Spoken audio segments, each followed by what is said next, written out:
Good evening. I don't think we're live, are we?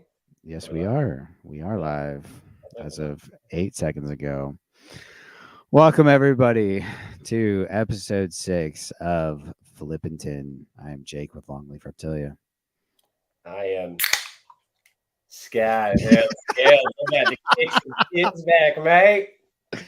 I'm Sky and I'm getting lit. Yeah, what's up, guys? How's everybody doing tonight? We're excited to get back with you on another episode. Yeah, it feels like it's been so much longer than 2 weeks. I think it's because we've just been so busy. But it feels like it's been way longer. So, really excited to be back for another episode. Can you believe we're already 6 deep? I mean, come on, man. It's crazy, and it's just like we were saying. I can't remember if it was at the end of the pod last week or if it was after we got done with the pod. How we were telling Nipper, but man, I've just since we started this pod, I have put in more hours Yeah, hiking, miles driving than I have in the past couple of years, and it's just been so awesome to see that this pod is driving us to do more. It's at least driving me to do more. I know it's driving you to do more because we talk every day, and we got yeah, a Flippin' Tin group chat where we're putting up all the freaking finds and everything. We already got some of the homies in the chat popping up. What's up, fellas? What's up, everybody? How's all the folks doing? yeah. Good to see everybody here. Robert, Dustin, two Dustins, Yeah, Joe. What's going on, fellas? Glad y'all are here. We're certainly glad to be back. This is definitely going to be a fun one. We got a lot to get over, and we got one of the homies on tonight, one of the OG peeps. We're going to save that announcement for when we bring him on. But really excited for tonight, as we are with every episode. Sky, before we get into write-ins, do we want to talk about our last 2 week endeavors and what we found? yeah. You want to go first? You want me to go first, or You can go first, buddy. so? Yeah, like we were just saying, we've been hitting it hard, you guys. We've been trying to take these challenges seriously. Unfortunately, I have been super slammed at work, so I haven't been able to hit another new area, but I've been hitting my area hard, trying to figure out all the timing of these animals just to further my knowledge with this time of year and the patterns that they'll be coming out. And man, been slaying it. I had an awesome night. I had a 6 species night the other night, Nice. which nothing crazy. I mean, it's not like I go hooting and hollering about it, but it was just fun. Got to see a glass lizard, which I haven't seen in like shoot 7 or 8 years is probably the last time I saw a live glass lizard. So that Dang. was sick. Got another nice little pygmy. One of the probably the most unique banded water snakes I've ever seen. Once I sent it out, once I sent the videos out to a couple peeps and everyone was like checking it out, and we put up the video on the Instagram. Like I had a couple people write me back and they were like, "Dude, I've never seen a banded like that." And I was like, "Dude, the Yeah, I picture, think it was just about stripe, dude. picture and videos really did no justice that I got of it because it was like all in front of my car and you know how Apple works? As soon as you have like two model phones behind the newest model, they start spamming your phone. Well, Yeah, for the last 2 weeks, my camera has just been spammed and I haven't had full access to my camera. And it's just been like stuck on one zoom mode. So I couldn't even that's get true. good footage of it. But dude, it had like a full solid black granite almost stripe down its back. And then just the most wicked red flames like a traditional bandit in my area. But that black stripe, I've never seen one like that. And I was on that little hot streak. I was getting snake after snake and wanted to keep hitting this road doing some laps. So I didn't spend more than like 2 minutes with it. But man, thinking back on it and looking back on those videos, that was probably a once in a lifetime bandit for me. So that was freaking awesome. Yeah, But dude, that thing was gorgeous, man. yeah, I mean, other than getting a couple good snakes, I got a yellow rat snake, which was awesome because I've only got DOR yellows, or sorry, actually, I've already broke that streak. But Yeah, I was about to say you had that big yellow from a couple weeks I ago. got Don't two take anything away from her. live yellows since my streak. That this one makes three live yellows, but Nice. yeah, just got a couple of good snakes. Just been hitting this patterns. Got another pygmy again the other night that I sent you guys, which was freaking screamer. I mean, the pictures and videos did no justice for how light gray this thing was around its saddles. So just good to see the movement. Good to see some ripper animals that I haven't seen, and just figuring out my area more and more. And yeah, I got a bunch of, I haven't been able to get out on foot, but I've been doing some web work. And, I have so many spots right now to hit when I have the time and when you guys get out, because, I hate going by myself and want to like Dude, go. I'm itching to get back down to you, Yeah. man. I love herping your area so much. It's awesome. I'm itching to get back down that way, but Yeah. Lord knows time has been a Time, money, and factor. friction. Jesus. Yeah, gas money, dude. Good to God. I've been putting some miles on my truck recently, man. It's Yeah, great. you've been all over the freaking world, dude. Yeah, dude. It's been nuts, but it's Yeah, been a lot of fun. what have you been up to since the last pod installment? Um, yeah, a lot, man. Just a heads up for everybody. I do have a bit of a cough, so if I don't get to mute before I cough, I apologize. I'll try not to blow the mic up. Um, but man, it's been busy, man. I had a really good day of road cruising right after the last podcast, I believe. I think it was that weekend right after. Me and my lady went on a road cruise. She was off work, so we decided to go hit the road. And it wasn't a lot of species, but it was a lot of numbers. I found well over 20 snakes throughout the night. We were just road cruising, The and same night that I got the six species night was that same night yeah, we went out, because we were. yeah, I remember you're like, I was sending you all the messages, you didn't hit me back, and then you hit me. I got, yo, just got 20 snakes. I'm all, fuck me, Jesus, dude.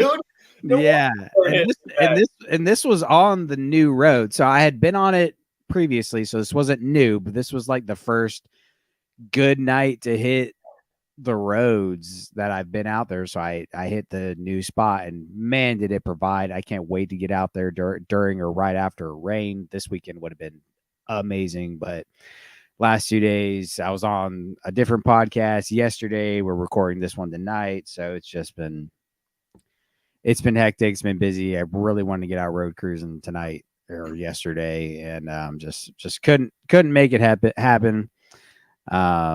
So it is what it is, but definitely got into some stuff. So that do it. Dragon Jack, ass. don't come for my task force, baby. He's a demon. Uh, Leave him alone. yeah. So that first night or that night that I went road cruising there, I found just a boatload of copperheads. I found so many copperheads, I stopped taking pictures of them, and I was just getting them off the road as fast as I could to keep moving. And they were all neonates. Every one I found was a neonate, like still had the green tail and everything, except for one adult I found DOR, which sucked. It was a really big one, Can you pull up freshly any of dead. those pictures of those or no? Do what? Can you pull up any of the pictures of those Neos, just like those three that you had Yes, because I actually can. that's really cool that just in that one area it shows you just like, Yeah, I mean, the likeliness of them being the same litter, maybe not, but maybe they could be half related, or maybe one or two of them maybe have been related. Like, just to see the diversity in the area is sick. yeah. I'll show y'all. I'll just go through all the pictures, or most of the pictures I have. I'll go through. I'll start with the first copperhead. So let me. These pictures aren't the best because I was taking quick ones just to get moving. So let me share this. Yeah, That's it's the my favorite for sure. yeah, that was the dirtiest one of the night. Can you still see it? Yep, it's up. Okay, cool. So that was the dirtiest one of the night, which was really cool. And you can see that green tail. For anybody that doesn't know copperheads as well, so when they're neonates, they actually have a green tail that they use as a caudal lure, similar to like green tree pythons. They have those black tails when they're babies, and they'll twist them around in all types of ways, use them as a caudal lure. Is similar for baby copperheads or baby Achistrodon. Cottonmouths are the same way. They have those lime green tails to mimic Wow. a worm or something to get prey to come closer to them. Yeah. So that was the dirtiest one of the night. I really liked that one. It was super cool. That was a ribbon snake that I found that was heavily patterned, and he was not happy, as you can see. Oh, that wasn't a garter, huh? No, that's not a garter. That's a ribbon. I did find garters. They should pop up here. So that was a ribbon. That was a banded water snake. You can see all the wetlands behind me there. So really eager to see what I can find else will pop through those wetlands. That was the only banded of the night. The other water snake I found was actually a massive dead red belly, and that had me depressed the rest of the night. And not the erythrogasters. Yeah, and I don't have a red belly on the year yet, and so that was pretty heartbreaking. Go on the DLR list, brother. Yeah, so that sucks. But yeah, definitely good Nerodia habitat out there. That's another picture of that one. This was another copperhead. This is more of a classic look that we get around here. So sharp Um, in the yeah, flames. yeah, really good looking individual there. That was another ribbon. There's another copperhead, again, more of a classic look to them. This one had more of the banding on it versus the other one that That's didn't touch quite as much on some of them. As you can see, right? I don't know if you can see my cursor or yeah. not, but you can see most of them. Some of them touch on here, some don't. And then on this one, you got a lot more of them that actually connect across there, more of that banded That look. looks like an average run in the mill copperhead when I think of one, you know? Yeah, exactly. That looks like a classic copperhead. And then the other two look more just sharp and have a little aberrancy to them. Yeah. There's a garter snake. That thing's sick. And it's cool. The garter snake variation was really cool. The next picture should be the other one. Yeah. So you look at Oh, the difference between damn. these things, man. This one's much more of a coppery color to it, and a This lot is more like electric spotted. This one's got that really, really heavily spots, but it's more yellow. and Uh, uniform. That looks more uniform. Like the other pattern looks a little bit yeah, more leopardy. yeah. This is more leopardy, for sure. That's So sick as fuck. it was really cool to see those. Haven't seen garters in a while, so it was cool to see those just on the road. These were as they lay, so that was awesome. And this was probably, in my opinion, the coolest copperhead of the night. This Yeah. was almost like, you have the two that connect right here, and then it's like striped, one connection, striped again, two or three connections, and then it's separated down the back. So this one was really, If really there wasn't that unique. one in the middle, man, that would be a freaking good, like what, 7 or 8 saddle stripe right there. That'd be a nice Yeah, stripe. yeah. So that was really cool. Um, Really nice one. And like I said, I found over 10 copperheads that night. I only took a picture of a few of them because I was trying to rush to find other stuff. That's of me that we don't Ooh. get to see. Good God. That was a This is quick why that's why I don't like just got scrolling through these things. like an IG little promotion where you gotta God like damn tap it. your thumb really quick. So No, that was for my girl. That was for my girl when we got I was just about to say it's a cool little comparison. yeah, You have a little flash of green debris in that picture, so you kind of get like a color yeah. comparison to how vibrant neon yellow that the tails Oh are. God. I'm sweating in here now. Good God. Jesus Christ. Dude, I'm not even on Instagram. I didn't even press my thumb on the screen, and some hot dude just popped up. Can we just move on, please? For love of God. Oh my God. I can see our Get guest off your pic- dying in the background. get off of your pictures. Anyways, I got a haircut. That was for my girl. Everybody can fuck off. I got that same picture. No, you did not. Oh my God. Moving on. Jesus Christ. So yeah, that was a good night. Everybody shut up. That was a really good night of herping. A lot of stuff, mostly ribbons and copperheads, but that is a-okay. A lot of snakes. So overall, we found the banded, um, the copperheads, ribbon snakes, garters, and some frogs. I think that was it. Um, What frogs did you end up getting? I managed to snag one leopard frog. It was literally while I was holding the banded, I ran up and grabbed the. I saw a leopard frog there. I ran up and grabbed it while I was holding it. Slack, homie, before Yeah, the road. yeah. I was just right in the middle of the road. No, he was actually on the edge on the grass, and I was holding the banded, and I grabbed that and grabbed the the leopard while I was sitting there. So that was pretty cool. That's And then this last weekend was really the hitter. My buddy Gay or our buddy Jack came down for the weekend. So he drove down Friday, spent the night at his friend's house in Charleston Friday night. I picked him up early Saturday morning, and we went to our buddy Gabe's house. Who Gabe was on the podcast a couple episodes ago, and we went and saw him for the day on Saturday, which ended up being a badass day. The weather was absolute garbage. It was, it didn't even break 70 all day. I think our highest was like 65 to 68. Um, but we started the day by flipping. I'll pull up a picture. We double flipped copperheads, which was really awesome. Let me pull up these pictures real quick. Double flip these two copperheads. It'll come up. Yep. Damn, dude. Yeah. So That the male, one is insane. we think this was the male, and we think this was a pair, male and female. Obviously, we didn't mess with them to even try and tell. But the female was just an absolute dump truck, dude. Like you're What sleeping on a the side of the wall. Yeah, she was just huge and really, really nice color to her, almost reddish, kind of orange color. Dude, that thing is Um, insane. It's like peach. yeah, she was really, really pretty. And then the smaller individual, which we believe to be the male, which was awesome. That was the start of the day.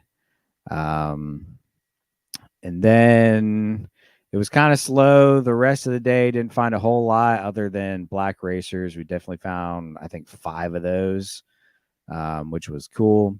And then we flipped one of the coolest NC2 snakes I've seen. Not snake itself, but one of the coolest NC2 pictures I've gotten was Dude, that this was cane break. epic, man. Just an incredible find. Jack actually spotted it. We were moving it. We were moving that barrel, and somebody was about to put their fingers in it to move. And as they rolled it a little bit, Jack was like, "Cane break, cane break, cane break," and they paused, and we all looked at it, and it was just really, really cool to see that guy sitting there like that. So we all took our pictures and put the barrel back where it was. Didn't even mess with them at all. Best way to do it. So that was a really, really cool find.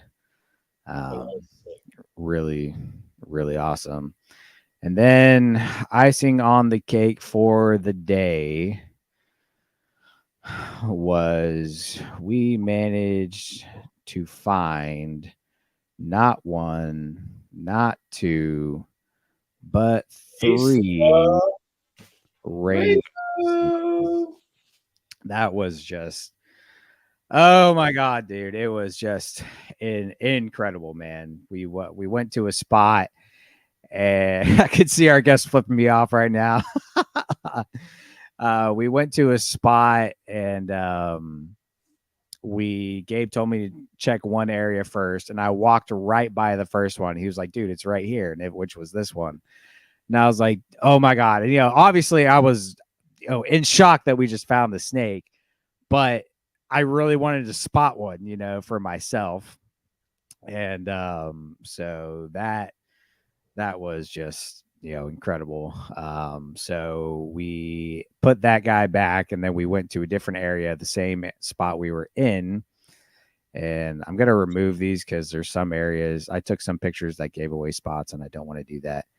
Um, Yeah, don't do that, Jake. yeah. So, and then after we put that one back, now I knew what to look for because Gabe pointed this guy out, and these guys are really, really cryptic with how they bask and how they hide in these rocks. And so right after that, I was walking, and I spotted one, and I was like, "Oh my god!" I grabbed it, and I was like, "I'm gonna find another one right here real quick." Gabe was like, "You probably won't. There's normally only one around here." And as soon as like 2 minutes later, dude, I was like, "There it is. There's another one," and sure enough, and all I saw was, I'm talking like that much of the body under like 4 rocks deep. I just saw this little sliver of body under it. And so we pulled out all the rocks, pulled that sucker out too, and so we found three on the day. All of them were in shed. All of them were looking rough. Um, so that was just incredible to find, man. Those were lifers for me. Always wanted to find rainbows. So these were huge for me. If you know me, I love swamp snakes. I love dirt snakes, and so like mud snakes are some of my favorite species on the planet. And to find the relative in rainbows was just the highlight of several years past, dude. I mean, that was the coolest snakes I found in a long time. Oh yeah, dude. So I was Up there. super super stoked. And then Sunday or Saturday night, me and Jack drove back to my house. Jack spent the night with me. We stayed up way too late, and woke up the next day still cold. We went and hiked some sandhill areas by me and see if we couldn't find a gopher tortoise. Could not. We found a lot of good burrows though. You could tell they were active, but no live gophers. We're trying to see if there are any pines or EDBs around there. Didn't provide anything until we got to the complete other side of the WMA. We went towards landing and actually found what I believe to be somebody's flip site. There was tin laying just everywhere, and we're like, okay, I guess this is here. And so we went flipping it, and Jack actually flipped two copperheads over there. So that was cool. I will show off one picture I took of those. We've showed enough copperheads on here tonight. If I can get my thing to come up again. Here we go. I took one really cool picture of a copperhead that I'm really proud of, so I'm just gonna show it off here real quick. There we go.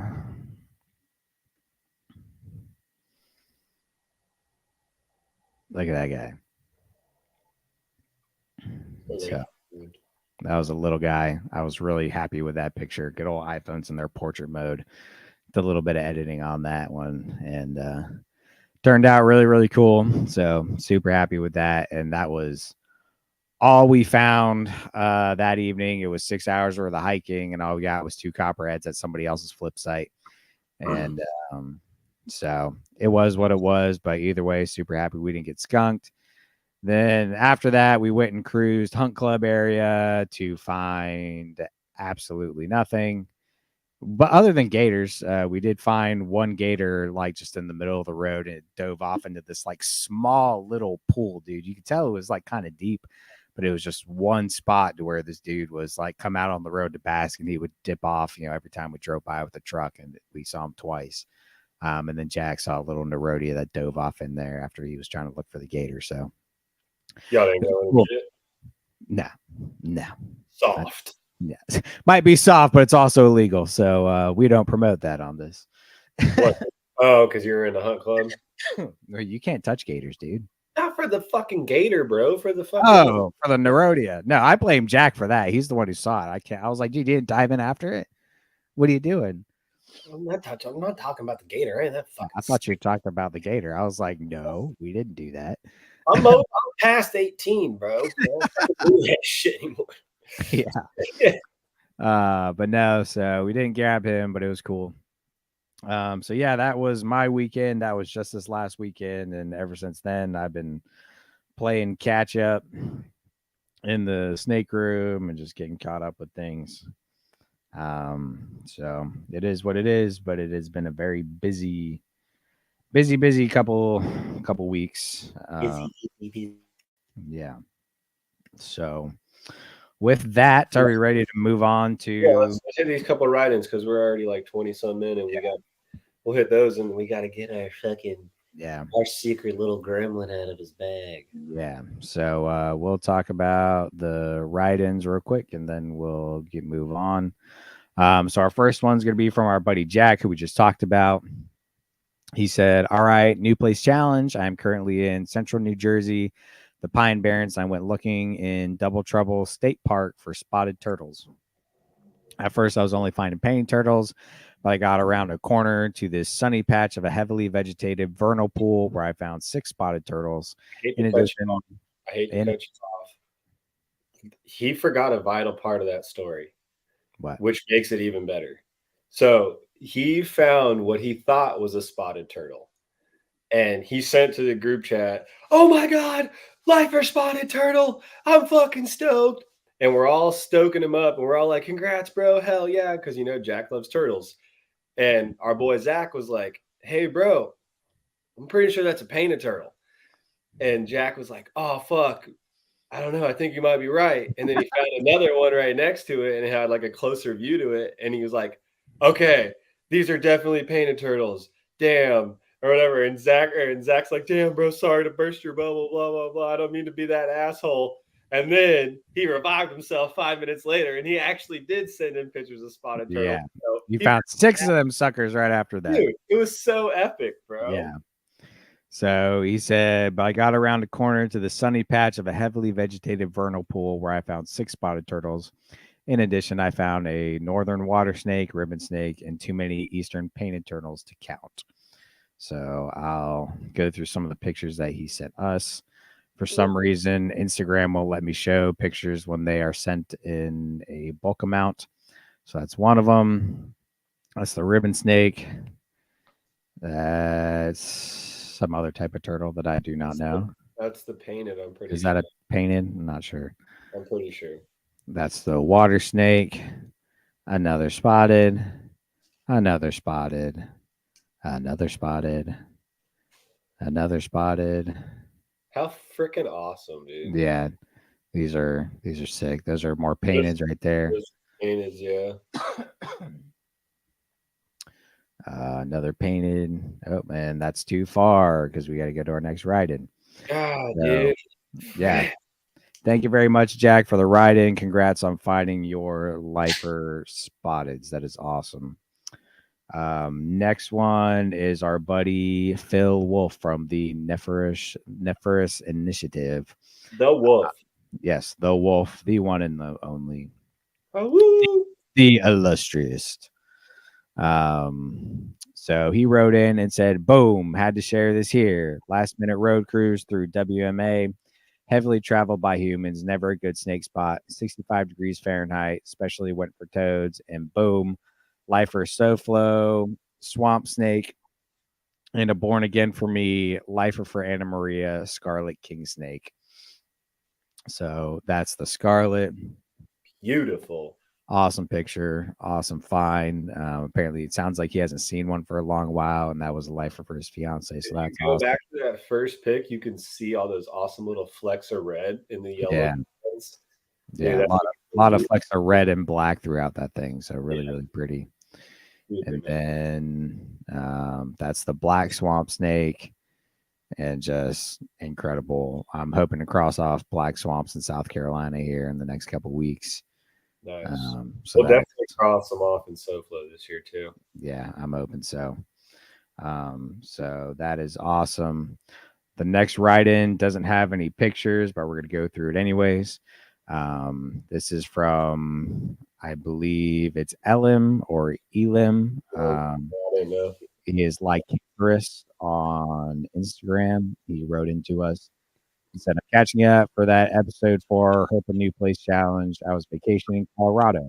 The Airbnb had a lake with some different platforms, but I saw a turtle outside for the first time. I was way too far away to get any identifiable info, but I can't think of any other animal that would make the perfect skitter and ploop into the little lake. He even let me kayak up closer to his head, poking out of the water before diving down. So good stuff, Elim. I apologize if I'm saying your name wrong, but I appreciate y'all writing in. And let me let me stop screen sharing here to make sure I get the right picture up for this next one. Sorry, there's a lot of clicking back and forth. I'm not used to doing this You're screen good. sharing thing. Is the next one snakes and crafts? Uh, yes. Let me see if he sent pictures. He did send pictures, and this Sent one them one. we're gonna save him because I need to switch to Instagram for him. The next one we're gonna do is Rob Christian. Oh yeah. Next, that's what I've got saved on here. So I'm gonna continue to. screen share in 1 second. Let me pull up his messages real quick. He didn't really give us a ride in, but we're just going to go over what he saw. One was this little worm snake. It's a video. Let me Nice little worm snake. play that real quick. Yeah, really pretty individual. Bright colors on the belly. Really bright colors. Really cool little guy. Next, we got a copperhead here. Another little quick video. Looks like he may have flipped that one. Not sure. But really cool little guy. Another copperhead. Very nice. Oh, that's a double. I don't know if it's playing. It's at least not playing on my end. Oh, it's not. Okay, then it may not be. That's all right. Is it? Is this one playing? I'm not seeing anything pop up. Okay. If Then it may anyone's in the chat, y'all seeing it pop up? Is it just not coming up on my end? Well, can you see that picture there, the black racer? I'm not seeing anything pop up right now. Am I not screen sharing? Did I not go back and screen share? I did not. I'm a loser. Okay, There we go. there we go. I'm an Yep. idiot. Uh, Okay. so there's the black racer. Go back through them real quick. That was the black racer video. That's his lady. Double flip copperhead. There's the copperhead from the first video, and then here's that worm snake. I apologize, y'all. I suck at this. Super bright colored worm snake. He's Yeah, on the belly here. It's yeah, almost like peachy orange color, man. That thing's yeah. nice. Way different than what we get around here. So that was, Super nice. and then so there's that black racer, and then he flipped two marbled salamanders, which are always a pleasant sight. I'm ready to jack up some marbles this year, dude. I Yeah, mean, I'm talking about full blown molest the woods for them. yeah, they're awesome. Really want to do some more salamandering around me. Yeah, Um, dude, you're in a way better spot for manders than me, so I want to come up and see you, and we got to freaking really log in some K's and freaking get some manders down, dude. sure. We'll get into our other topic later, but and see and kind of get into depth on why we're trying to go deeper diving into all these angles. But yeah, Yeah, yeah. for sure. Um, the next one we have is from Solid Serpents. My friend, I'm afraid I don't know your actual name because it's not on your Instagram, but he's Solid Serpents on Instagram. He said, "Yo, still cold, but took a quick drive down to Arizona, found a lizard and one of the king lifers for any birder, and that is the California condor." Dude, He sent us some really badass pictures. I'm just now seeing this. Holy hell. Yes, just an incredible species of bird. Dang, dude. So that was an awesome find. Thank you, Solid Serpents, for writing into us and sharing Epic, those brother. finds. Epic. So stoked for you Absolutely. on that. For people that don't know about this bird, they can have a wingspan of over 10 feet and they can pick up a damn child. They eat Yes. they eat like teenage sized deer for Christ's sake, it seems Yeah. like. Like I They're mean, they're insane. That's like our last aerial dinosaur that we have on this planet, basically. yeah, for sure. So let me go to our Instagram real quick. Take that down until I can pull this up. Um, I hate technology sometimes. So next we got our buddy Jeremy, who has been writing in regularly, which we super appreciate. Thank you, man. Um, and he said, "Okay, guys, I was out for about 2 hours today. It's a trail I've never been on at the very edge of the same national park I spent a lot of time in. Not sure if that counts as new or not. It does. All we said was a new spot. So within 10 minutes of starting the hike, I started finding salamanders. It seemed like they were under practically everything I flipped, rotten logs, bark, whatever. I also found a pretty deep pool in the hole I left by a root ball where a tree had fallen. When I walked up, I heard at least five or 10 frogs jumped into the pool. You couldn't ID any of the frogs there, but got one bad picture of one that surfaced before I left to continue the trail. No snakes. Could be a bit early in the season, but I think time of day was my main downfall there. Today was about 72 and partially cloudy, perfect weather. It's Yeah, definitely perfect weather on there. And 72 then cloudy for sure.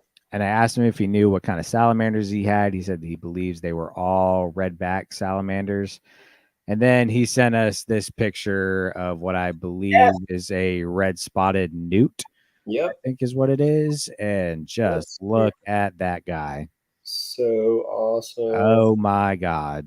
Like that is I'm just, lucky enough to actually get those in my area. So when I dude, what the hell, man? I'm Oh, only lucky enough to find them when it rains and it floods hard enough to where they're pushed out onto the road. But 2 years ago, I got bored one night on a rain and went out and found a bunch of them. So I want to do that again this year. But great freaking find, man. I mean, like me and Jay keep saying, we want to knock some more manders and amphibians off this year, and just seeing how they don't get enough love, they don't get enough attention, which doesn't make sense to me because it's almost like a dang lizard, just it doesn't have as hard of an exoskeleton and yeah. it lives in a more fossorial lifestyle. Like Yes.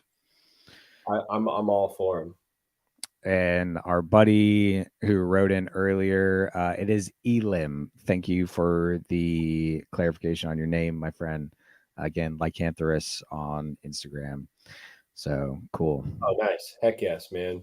Thank you all. Appreciate it. And then we have Jeff from Puget Sound Pythons. Jeff and Kendra, if you don't know them, you should. Um, they said writing in found this little guy beat bopping around a pond while out house hunting. Herping isn't a hobby, it's a lifestyle. Keep up the good work on the podcast. We love it. Thank y'all very, very much for the love on that. And Love you this is the garter snake they found. guys. It's kind of far away, kind of hard to see. I can't really zoom in on it. I love the picture that they just posted the other day of Kendra when she was a little girl holding the garter snake, and then her holding the garter snake now in like the same position. Yeah, Like it was like identical, and it was just like, yep, that's nothing's awesome. changed. So sick. That's awesome. So that was a good find. And then they also sent a habitat shot of about where it was. I was trying to see if I could find it in this picture. I don't know if it's in there or not. Yeah, Um, good luck. That thing is tiny. yeah, but little habitat shot. So that was really awesome. Thank you, Jeff and Kendra, for writing in. Appreciate the nice words. And last but not least, we have our good buddy Dustin Black. He found an insane animal.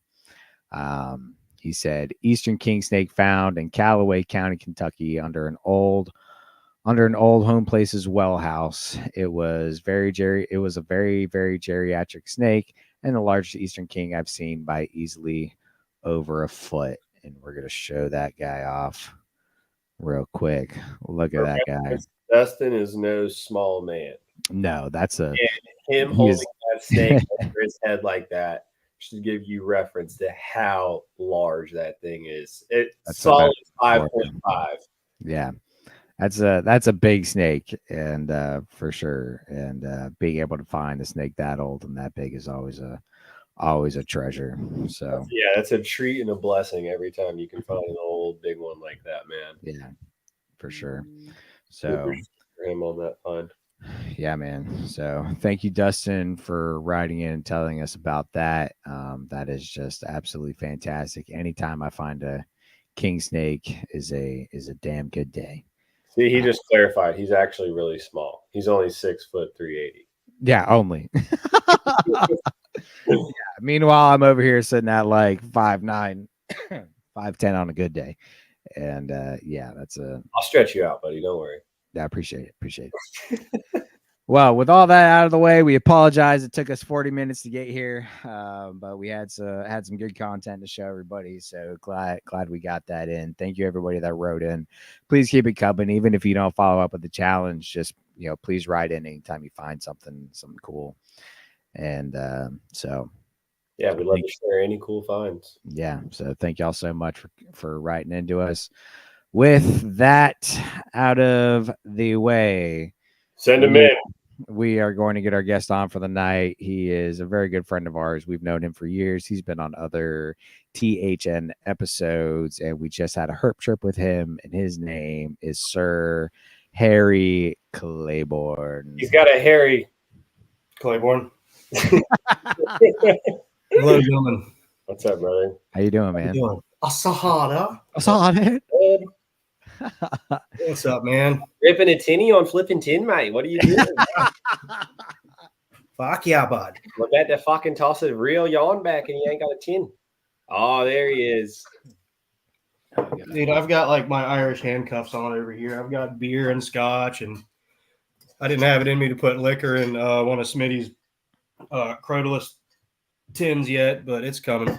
You don't want to I drink figured this. I needed some water too at some point, but I thought when you told me that could hold so much tequila, I thought there was tequila in it, man. That's what I figured too. no, that was a bold-faced lie. It's water. Well, that's no fun. Blatant fib. Well, thank you for taking time out of your day to join us on this fine evening. You could be road cruising or playing D&D, but you are here with us. We certainly Sorry to appreciate keep it. you waiting Rats. so long as well, brother. Darn it. To keep you waiting too long either, mate. Sorry about that. It'll be all right. And one thing, We got a little selfie show there. We got some nice snakes. don't talk about it, man. Dude, Jesus, the dragon don't play, son. that was You realize that's going to be Photoshop fodder for the next few weeks. No. You know those thoughts have already run through his head. Can we just stop talking about it, please? I won't make it go away, but yes. It needs to go away. Oh man. So one thing I did forget to do was to edit my outline. Edit his selfie out. Shut up. I'm done. No. I'm done. Don't. Were we changing from the OG outline that we have or no? No, I changed a lot of it for Nipper Nipper. Okay. Yeah. I got my OG one if you need me to grab it. Yeah, don't give me Nipper's outline. I'm not nearly that cool. I'm going to be like floundering. So, what was the favorite country you've ever heard? Yeah, right. Yeah. So, what's your favorite county, brother? There we go. Yeah. That's more my speed. Nah. So, for if you guys don't know, about a month ago now, I think it's been 3 weeks or so. Yeah. I intruded on a trip that Jake Smitty had planned to. Well, let's get one thing very clear. I planned this whole thing out with Harry originally. Okay, I was like, yeah, no, I was just saying, I planned this whole thing out with Harry, dates and all that, everything that worked for us. Because I was giving you credit. No, I'm not saying not. Okay. And then I invited Smitty and Sky, and that's how that went. But pandemonium ensued. We all embarked into Harry's household, thankfully to him and his wife. The two boys stayed for 2 nights. I only came up for the day. But kudos to you for the rocket run, man. Good God, that was a yeah, I'm the rocket run king. Definition of a rocket run, man. Fucking stay up all night the night before, rocket run that day, and then sleep for 4 hours, and then go back to life. Yeah. But Harry treated us to, all of his awesome Tallahassee spots, and what they are. Yeah, he got to show us around where he usually finds snakes. Not that we found it. He told us not that we found jack shit, but he normally finds stuff here, and I normally flip stuff here. To Harry's credit, spots for immediately after you guys left. Yeah, and then 2 days after we leave, we get a wonderful scarlet king snake picture from the one spot that we went and spent an hour at. So. Via my mother, not me. Yeah. Oh, and I'm pretty sure that day your mom found a gray rat. The day we left. and a ringneck. Yeah, the day we where left. we were herping. All I wanted to do this entire trip, everything else I could care less about. All I wanted was a gray rat That's snake. all I wanted. That was my literally the two things that like Jake wanted a gray rat and Smitty wanted a pygmy, and just airballed both of those. We found 2 dead pygmies. Sounded like we got a wiggler pygmy, a fucking 1.5 dead pygmies, yeah, and a pair of douchebags on a motorcycle responsible for it. Oh God, We'll get into that later, I'm sure. Yeah. On the same motorcycle, mind you. Yes, lapped up. It wasn't even a motorcycle; it was a dirt bike. Bitty little enduro out in the It middle was of the forest. enduro. It was an enduro, and they were nuts butt, and it had saddlebags on it. The dude on the back had his hands around the dude's waist, and he was looking over his shoulder like they were very like left Yoda. playing. And that bike was squatting, boy. Oh, dude, good Lord, that thing was. That bike didn't want to be there. Just no. them. Oh, Sky, you there? You're frozen. There you are. My back. Yeah, you're here. Yeah, he's back. All right, I just turned my Wi-Fi off on my phone. I go. was in the middle of the fucking sticks, y'all. I'm sorry. I'm as all close good, to my router as I can get. But yeah, we had a wonderful time with Harry. We definitely found some stuff. I know we did playing find out. stuff. Damn it, We did find stuff, so it Yeah, was all good. it was hard fought. Yeah, and we had all the laughs. I mean, all the laughs. I think we literally laughed for 12 hours straight. Pretty much. No bullshit. 12 hours straight. We laughed. I mean, there was one point Sky was in the bed of the truck, and he said he just said snapping turtle a hole, and for whatever reason, I don't know if it was. I don't know if I think he was tired by then. Yeah, I think it was just sleep deprivation. And Sky said this in the funniest voice I could ever imagine, and I couldn't fucking breathe. Like Harry was sitting right next to me. He's like, dude, are you Harry's laughing because I'm laughing so hard, like straight cackling. And until Harry said something, I literally thought I offended you guys. No, dude, in the bed of the truck, it went fucking quiet. I was just like, okay. That's because I was laughing so Jake's hard. hissing next to me. Hissing next to me, and I'm just like, making sure he's okay first, and then laughing at him, and then no, it was as one does. Yeah, it was rough, but we it was all good them snapping tarlos, boy. What we do? I think that was the highest number of one species we found. Yeah, snapping turtles definitely took the cake, and I only laughed so hard because it was this random puddle in the road, and Sky's like, "That's a snapping turtle in a road full of puddles, mind. And I just it was me. It wasn't like one puddle; it was like 89 puddles, and he points at one and goes, "That's a snapper turtle hole," and it just that's the joke. And I died like completely. It was horrible, and we lost Sky again. Looks like he's in the middle of telling. There he is. Am I back? Yeah, you're back now.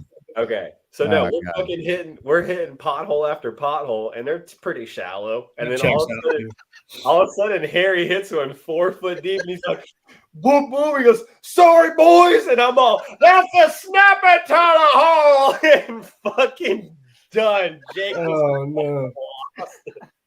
I'm pretty sure I shed a tear laughing so hard. I did not suggest that you ride in the back. You chose. Oh no, that was fun. Me and Sky had a blast back there until it got kind of cold, and then I went in front of the truck. I went in the truck, and Smitty got back there. Getting kind of cold was another theme of that trip, unfortunately. Yeah, that was the big thing. The weather was not ideal, and I swear I've been plagued by bad weather every trip I've taken.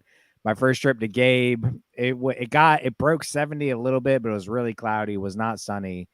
Trip to Harry was both. It didn't even break 70 pretty much all day, and it was cloudy. Then this last trip to Gabe, it was sunny, but it didn't break 70, so it was just all bad. Meanwhile, honestly, the weeks in between were just perfect. But it was better than it was looking like it was going to be all week, because we were like, oh man, we're just gonna have to like chill, and we might actually have to try to sucker Smitty into going fishing with us or something, and it got a little bit warmer, and he was saved. Yeah. So it ended up pretty good. First snake we found was actually the day before Sky got there. It was right when Smitty and I showed up. We found that dead pygmy, which will be used in research. Which It's in was my freezer still. I've been on the phone with her. It's just we got to work out when we can meet it up. We've talked about shipping it, but it's a pain in the ass. And do you want to elaborate on that one a little bit, Harry, and what it's going to be used for and stuff?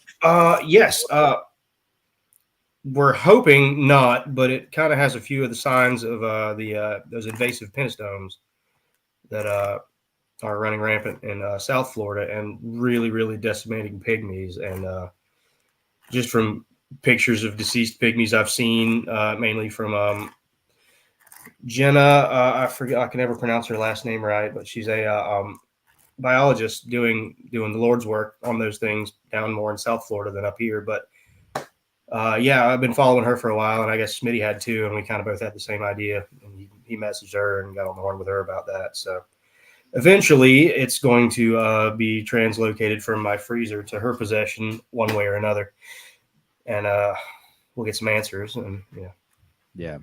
so it's being used for good. For people that don't know the importance of that disease and parasite supposedly comes from the Burmese python that's invasive in South Florida. And so the significance of that would be that if this does come back as a positive result, and it could possibly have a connection from South Florida all the way up to North Florida. So that's a horrible effect. Yeah, that's bad.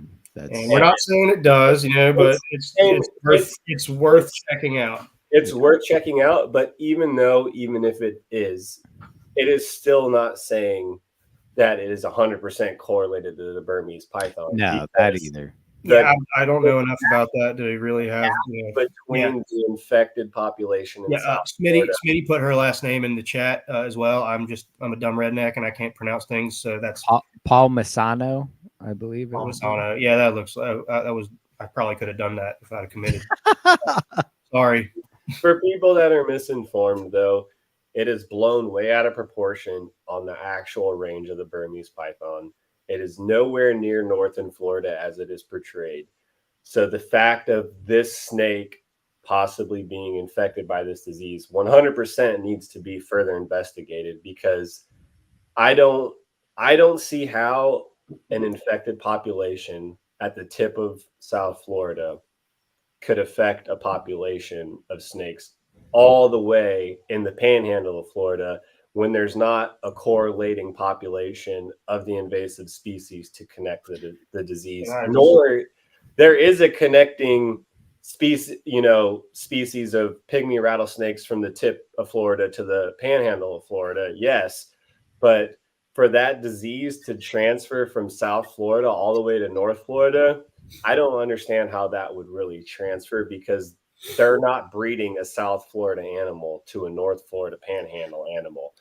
No, but you also have to think like there are the same. It all comes down to vectors and transmitting. Yeah, all the way from South Florida. Like, granted, yes, I'm not saying it happened overnight, but over the course of however many years Burmese pythons have been there, if it started with one animal down there, the farther north they go, I could see over the course of many, many years it potentially working its way there, because of like this one in South Florida bred with one in South Florida, and the farther it just slowly got farther and farther up, north. The distance right now, though, is literally like two normal states of our nation. Florida's a really long state. It is. It is very long. The panhandle of where we found that snake compared to the actual real logistic population of Burmese pythons, right, is such a far distance that it would literally have to be a case of someone taking a South Florida animal and placing it in North Florida,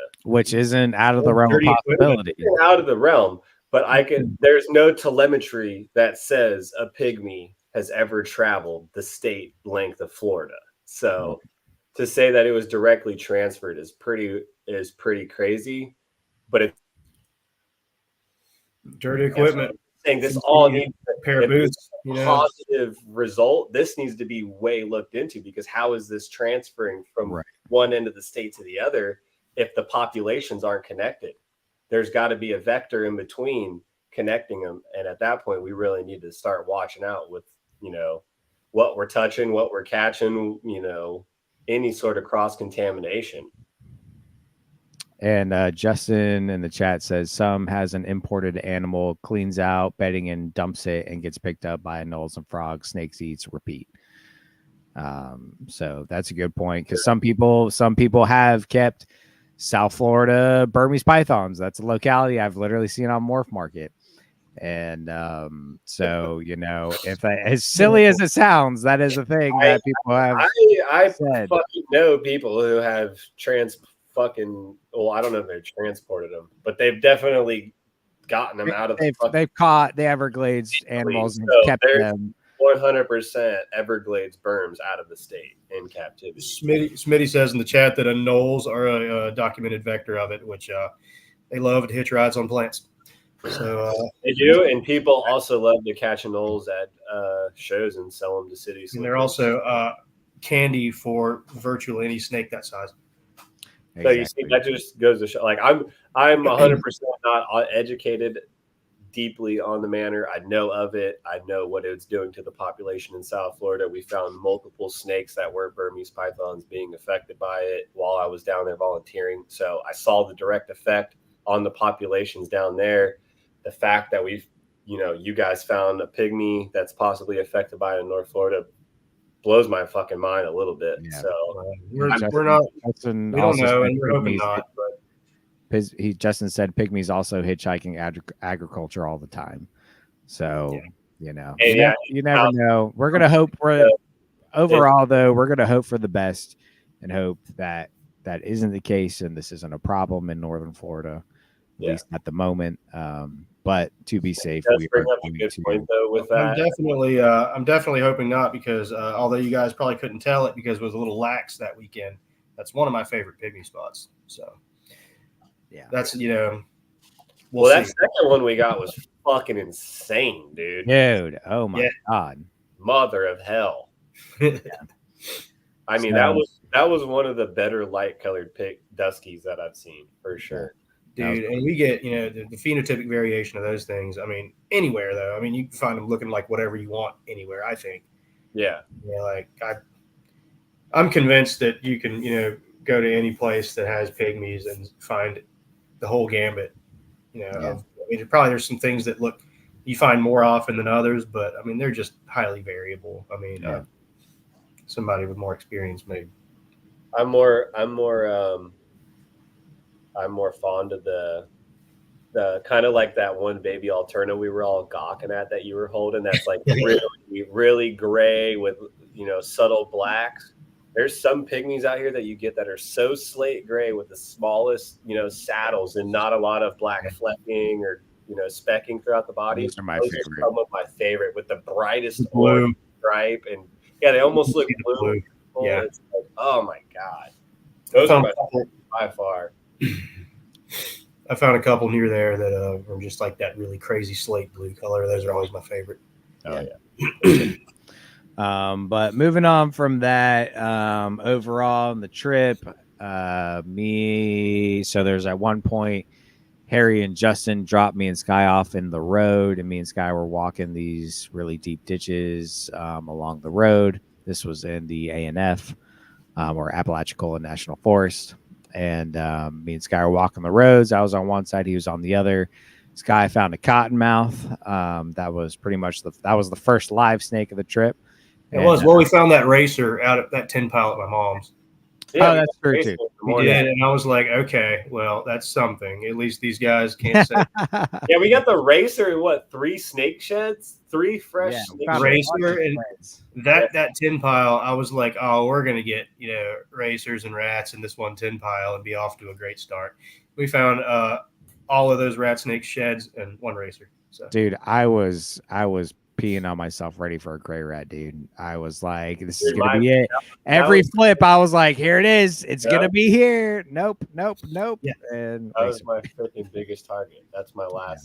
I think that's like that in the intergrade green rats are like my last eastern rat snake to find. So I need to find the white greenish rats. and the greenish rats. Those don't count. It's Yellow, not an intergrade. It's just a phenotypical. it's just a intergrades can be on intergrades can be on your life list. It's not an intergrade though. It's just a phenotypical middle zone. Just greenish. These quote unquote greenish rats are just darker yellow rats, and I will die on whatever that you hill. want on your life list. You can put.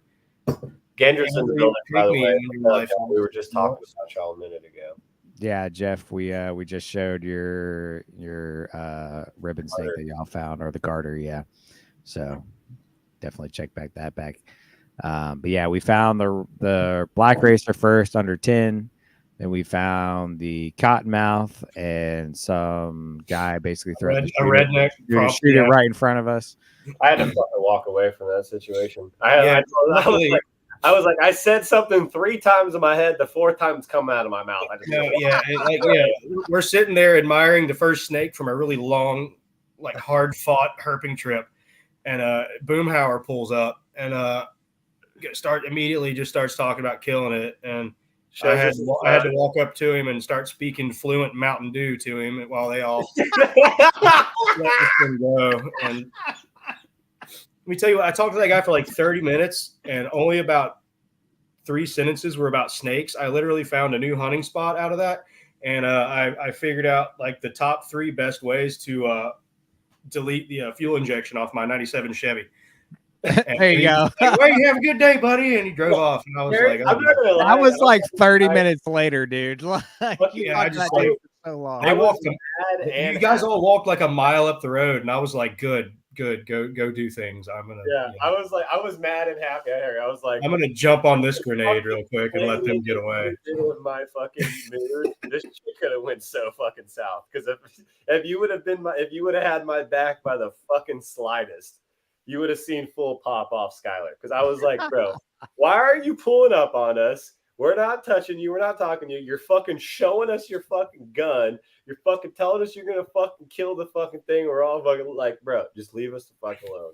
Harry comes in and fucking starts spitting that fucking, better ding, ding, ding, ding, ding, ding. Hey, man, what you doing? He like fucking pulled out his fucking thing and started snake whispering this motherfucking redneck. Harp. No. Yeah, he went full banjo on dude, and it worked. It helped.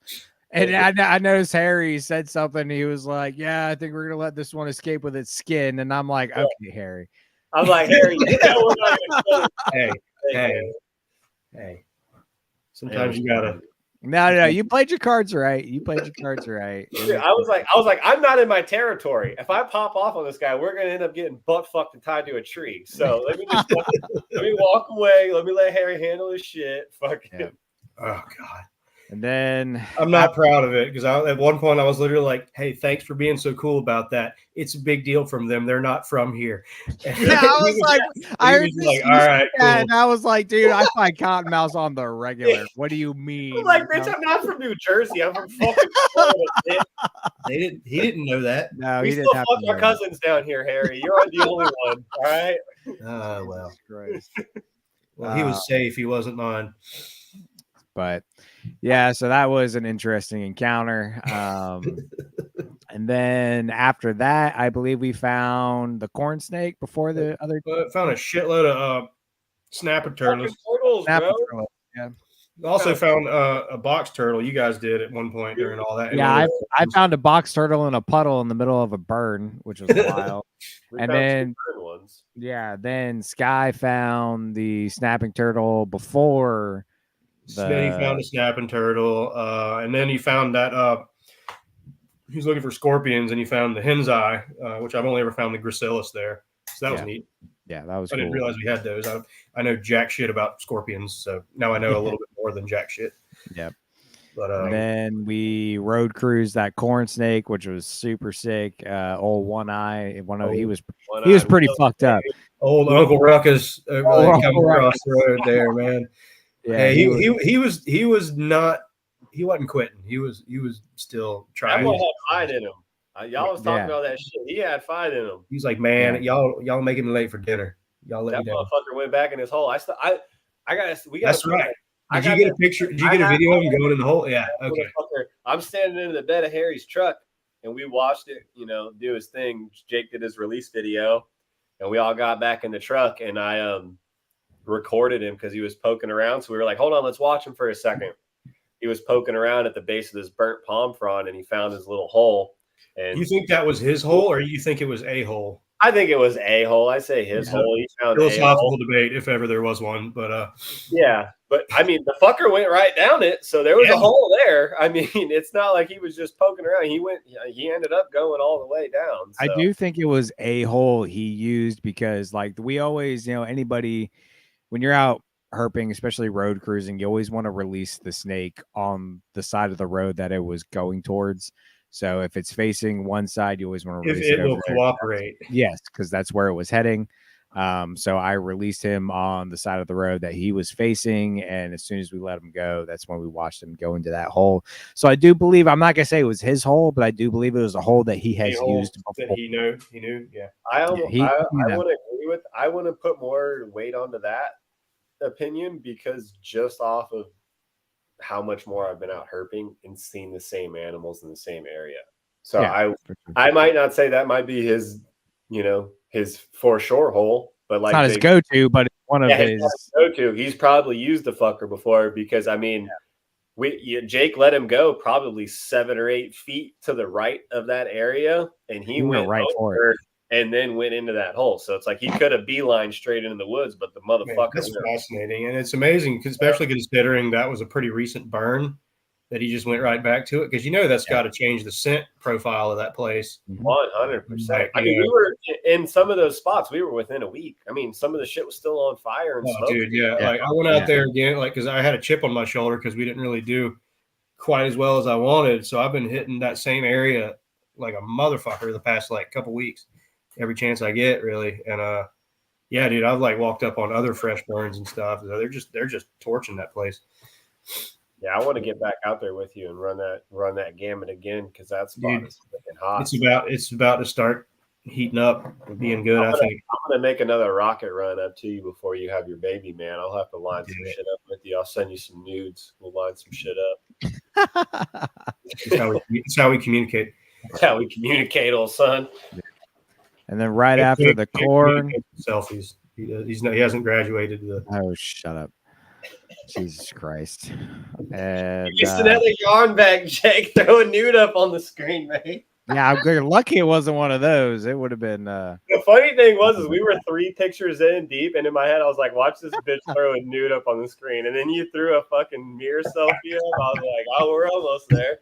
That was a little better. That was like the diet nude. It wasn't the full nude. I just got a haircut and my girl wanted to see. What do y'all expect? Jesus Christ. No, that's a totally valid answer, but it can still be funny. It was. I can all the same pictures that he sent me. So I'm just gonna act like that didn't happen and we're gonna move on. Anyways, back to Flippin Tin. After the corn snake, we found the other dead pygmy that we found a couple of dicks on a motorcycle, and then we found before we found that dead pygmy, we had some fucking ruckus heads on a side by side. Some jackass with a hot.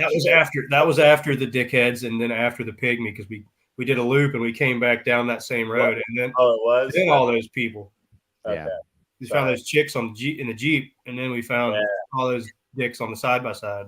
No, one guy that almost flipped his side by side trying to pass us. What I was trying to get into was the fucking dude about. He was trying to find his favorite Chris Stapleton song, and his ankle monitor went off, and he just zinged off into the ditch, man. For people to give some context, Harry's driving on the farthest fucking right side of the road that you could possibly get with a 35-foot wide road. With a 35-foot road, this guy's got a mile and a half to go around us. But instead, he wants to ride up on our ass with me and Justin in the bed. Whiskey throttles that shit into the ditch as he's trying to pass us. Side by side, he goes past us, and he fucking looks over at Harry, fucking tries to show us his dick and hit the gas. Well, when he did that, he fucking rolled off into the ditch on his side. Homeboy was fighting that fucking wheel and that side by side from Flip. Oh man, yeah, it was. Oh my god, yeah, dude, I would have laughed so hard if he would have flipped that thing. I'd have been like, all right, just keep moving. We're not One rear tire came off the ground. I was like, oh, he's going. He's fucking gone. If it wasn't golden hour, we'd stop and help you, but I don't see any blood, so we're gonna keep herping. Oh my No. god, fucking hilarious. But bro. he didn't flip it, and he went past us. Yeah, everybody. That's Everyone lived. That's when we passed the two dudes on the dirt bike, and that's also right after that is when we found the dead pygmy, Conspicuously in the freshly middle dead. of a dirt bike track. Yeah, right. Literally it had a tire track going right behind its head. The exact Just skinned that thing, dude. Yeah. It wasn't even It crushed. was- It's like the skin was. Yeah, ripped the skin off of it. You could tell whatever nut the butt rider was doing that gassed it right over. Those crappy little like all-terrain tires that he had on that thing. Yeah. Yeah. This thing was still wiggling for context, people. I was getting all grabby with it. They were like, dude, it's still wiggling. I'm giving it a good 10 to 15 minutes after Yeah. we passed these people. Yeah. We just happened to take a side road, and then, like upon finding the pygmy, realized there's a damn really, really fresh motorcycle trail over the top of it. It's like, Yeah. And right before we ran up on that, I was already noticing a single dirt bike track. Okay. Coming off of that track. He was in the crow's nest, mind you. I'm just driving the vehicle. Yeah. We So that super sucked. That was a bummer. The whole pygmy situation of that trip was a bummer. Yeah. I've only found one since then, man. Because I started hitting it really hard, and I've only found one since then. It's kind of, I'm sure if I went other places I could, but I've kind of been like, no, I'm gonna, find one here. Damn it, conquer your area. Yeah. Well, yeah, I get pissed off about areas that I know that are good, and I just maybe I hurt them to death, instead of doing something better for myself. But I did find one finally. Like, what was it, like a week ago? But there's nothing better for yourself than herping, Harry. Yeah. Come on. That depends on when you're like sleep deprived and your poor vehicle brake pads are like falling Help! off. But right after that dead pygmy, we found a banded water snake, which I thought it was awesome. I thought it was a really nugget of a banded water snake too. Yeah. Sarasota Death Hatter phase, beautiful. Yeah. It was like dark with the damn. Dude, do we have any pictures we can bring up of that? I can send. I do not. I have pictures. Hold on, let me bring that thing up. That thing is beautiful. For people that the Sarasota phase, people call it the Death Hatter phase because it looks like an Australian Death Hatter. I didn't know that was a thing. I was okay. Yeah, that makes it even cooler. That's a hell of a nickname, man. Yeah. That's why they call it the Death Hatter. Holy shit! But it is anything that it gets cooler. You don't see them too often, but you normally see the phenotype in Sarasota area of Florida. But I was talking with Montross about him. He just calls them like the black phase or something, but it may be something different. I don't really have an eye for Nerodi. I like catching them and I like finding them, but our bandeds, seems like the majority of what I find are just like one damn type, and that ain't it. That thing is cool as hell, I will admit. Yeah, that thing was freaking awesome, man. Yeah, that was a really pretty individual. It almost had like anery bands going on with it. I thought it was really cool. Gabe proceeded to tell me that it's an ugly banded, and I fully disagree. You send that to Montross. Yeah. Hey, look at my third rainbow snake of the day. But no, I thought it was a really cool individual. I was really, really stoked to find that. If you end up getting a video from me right now, if you can put it up, it zooms in on the head and gets the fucking wicked ass labial scale colors that thing had, just because they were freaking insane. So if it does end up sending, my Wi-Fi is absolutely shit right now because I have everything running on my laptop. But if it does, I got you. But that thing was beautiful, you guys. I mean, it was nice to add another species to the list, especially because like at that point it was like, oh yeah, it brought us back. Dark. It was getting a little cooler than I would have liked it to be. Like, yeah, we were just peeling out trying to find a pygmy at that point because we just found that DOR. This was after an entire day of being in Pygmyville and not finding a pygmy, and then so we were What we just should have done is actually like before we went back to that split and hit another right, we should have just hit a U-turn and hit a tight. and I really thought about that, and I should have just we should have done that, but I was like, well, I've never really done this, that Yeah.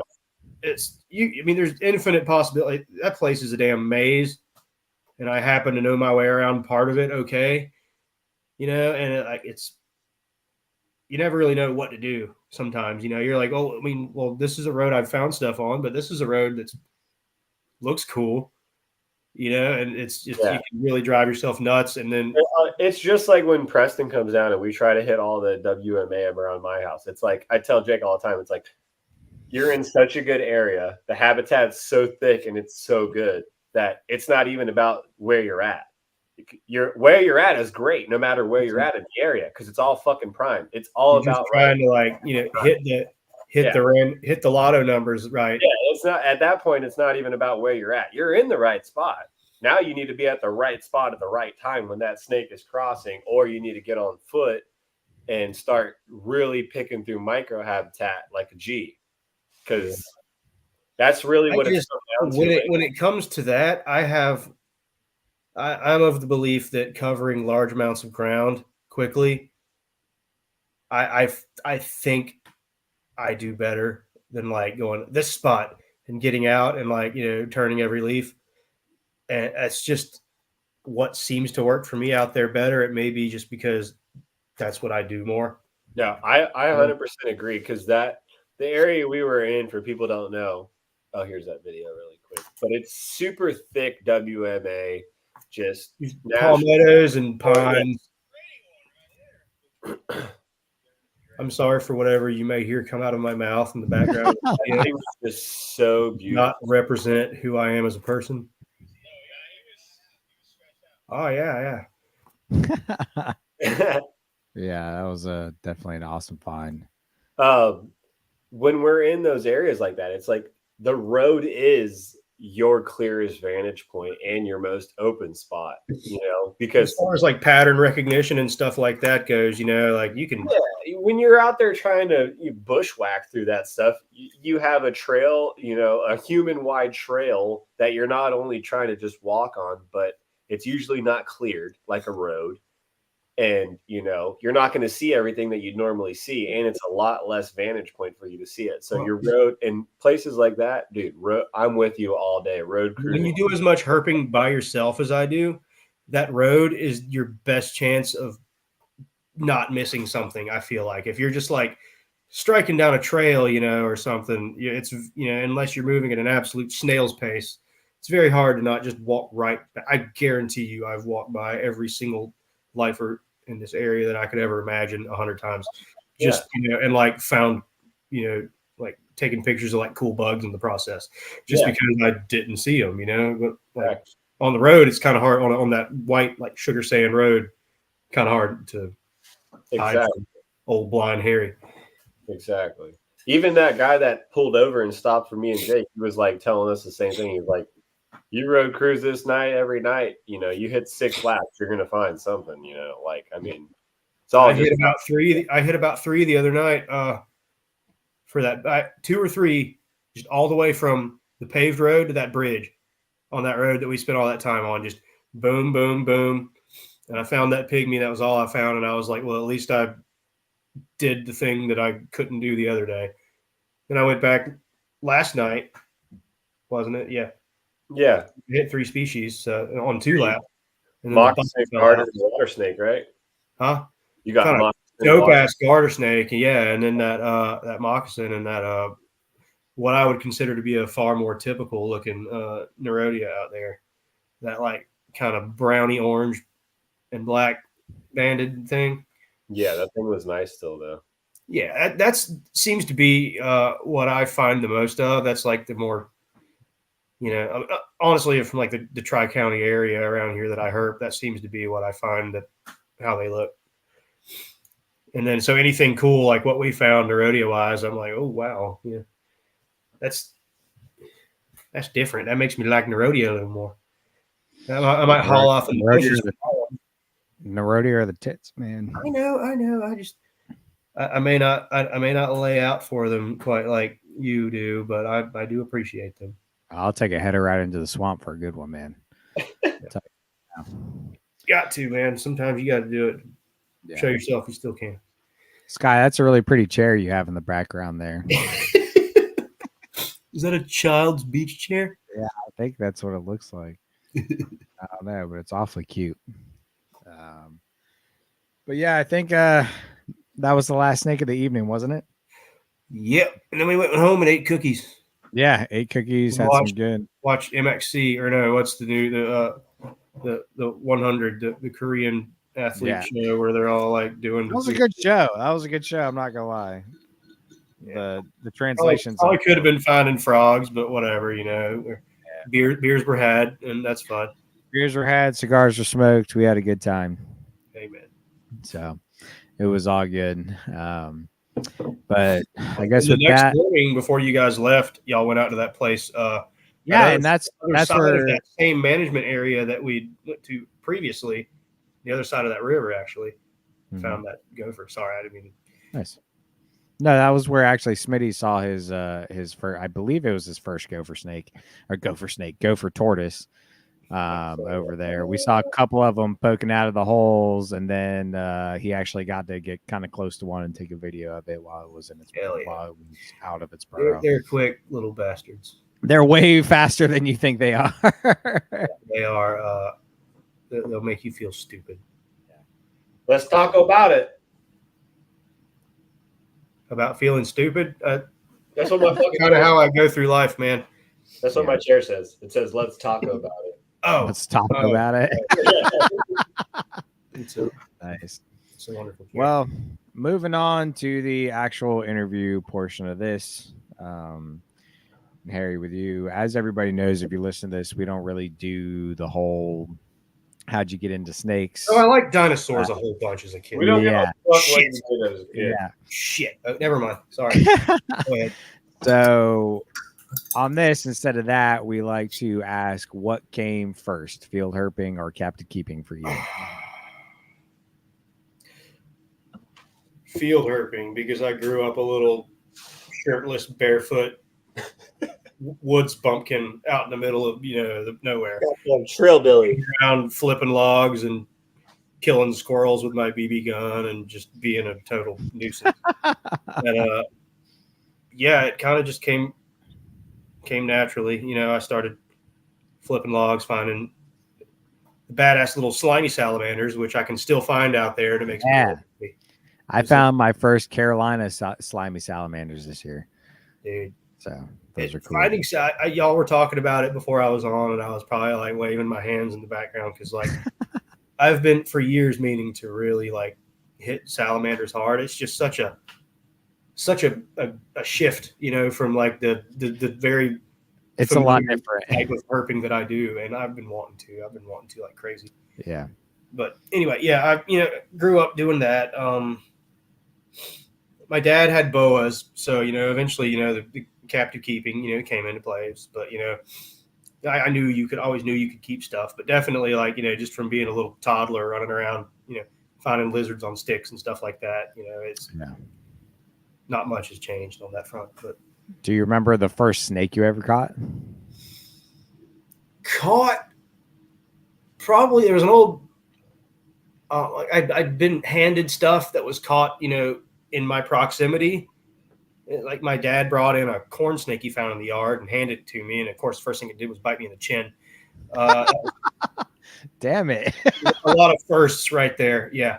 But and rather than like after the 5 minutes of crying, that kind of I'm pretty sure I hit the woods. I was like, oh, where are the rest of these? Where can I find more? Where do I get a bit more in the chin?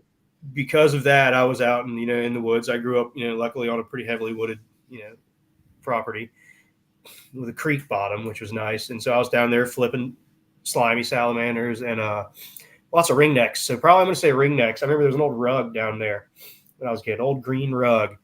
And I remember flipping that thing one time and just finding getting a handful of ringnecks as a little kid and just being like, awesome. it was like the greatest like triumph. Just I am Herper. grubby mitt full of little like pretty ring necks and being like, I am Hercules. and it's never really it's slowed down for various life alterations from then, but it's never stopped. You can't take me anywhere with bushes without me looking at them. So Nice. kind of Good always stuff, been man. there. I'll make sure Good not to stuff. shave. This guy's always got a bush on him. I didn't say I like scorpions, Skylar. It's crabs, motherfucker. I'm not an entomologist, so. Next question we got for you, Harry. What's in your herping bag? What are your go-to tools for a local day trip or a weekend long trip away? Well, even though I know you don't leave the ANF, but I've got my herping truck, and yes, I do occasionally. I'm about 30 minutes from South Georgia, so I do go on little flip trips up there. I had to find this. 30-minute trip doesn't count. All right, come on. Whatever. Come on. I had to find this because I thought it was in my truck, and it wasn't, and I needed something out of it yesterday while I was out in the middle of the forest. My phone was dying. Toilet paper. Everybody says that. You need toilet paper. A few random water bottles down here. I don't have any Camelbacks or anything like that. I don't usually get far from my truck, just because, you guys have seen the nature of those woods. Like, you can walk a good ways, but you can also go get in your truck and drive to the other side of that and get out again. So I don't really have need of that. I would still like one, if I ever want to actually do any like real herp trips. I've had my new backpack for weeks now, and I just now used the Camelback this last weekend because me and Jack were going to be hiking for. Did you feel validated for finally used it? I did. Having used it, I felt like a real badass. I was like, yeah, I have a Camelback. I use this. I'm a real herper. My water out of a straw. That's right.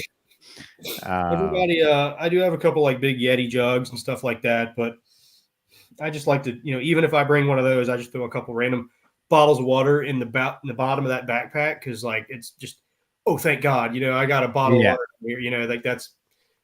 And that's the thing. If you're in your truck most of the time, something from yourself for when you need it, like that. So, and that's the best thing. Like if you're in your truck most of the time, like if I'm doing mostly cruising or I'll be doing short hikes and then back to the truck, I'll normally just keep a big jug of water in there versus bring up the Camelback.